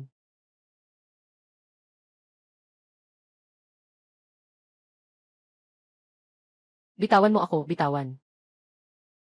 Anak, ano na ang gagawin natin? Anak. Sana ay hindi mo ito ginawa, mga nakaraang taon. Kung hindi mo ako patuloy na pinagsasabihan ng mga masamang bagay tungkol kay Jaihua, hindi sana ako nagkaroon ng hidwaan sa kanya. Ang nanay ay hindi naman. Sana'y sa kanya, dahil sa kanyang mayabang na asal. Sana ay hindi mo siya pinagsalitaan, kung hindi dahil sa'yo. Bakit ako makikipag-ugnayan sa kanya ng ganito? Ang aking mga paa. Siyempre, gumanda na.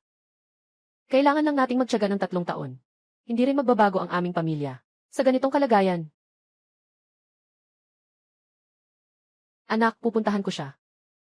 Pupunta ako kay Jaihua. Siguradong mapapatawad niya ako. Siguradong. Anak, anak. Dahan-dahan ka, dahan-dahan, anak. Anak, madumi ang sahig.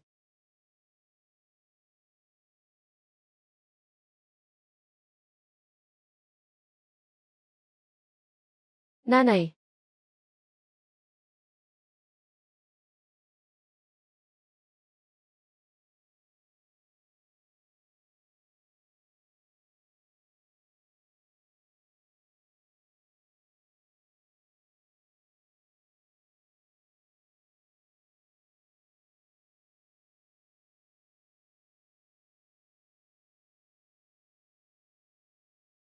Bakit?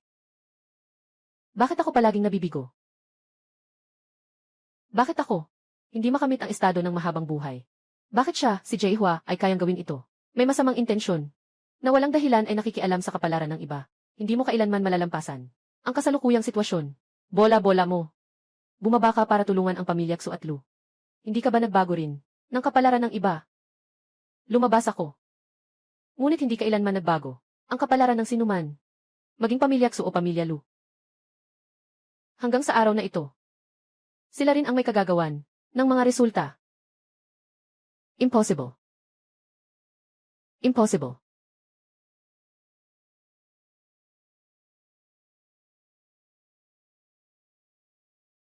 Kapatid na babae. Maging mabuting tao.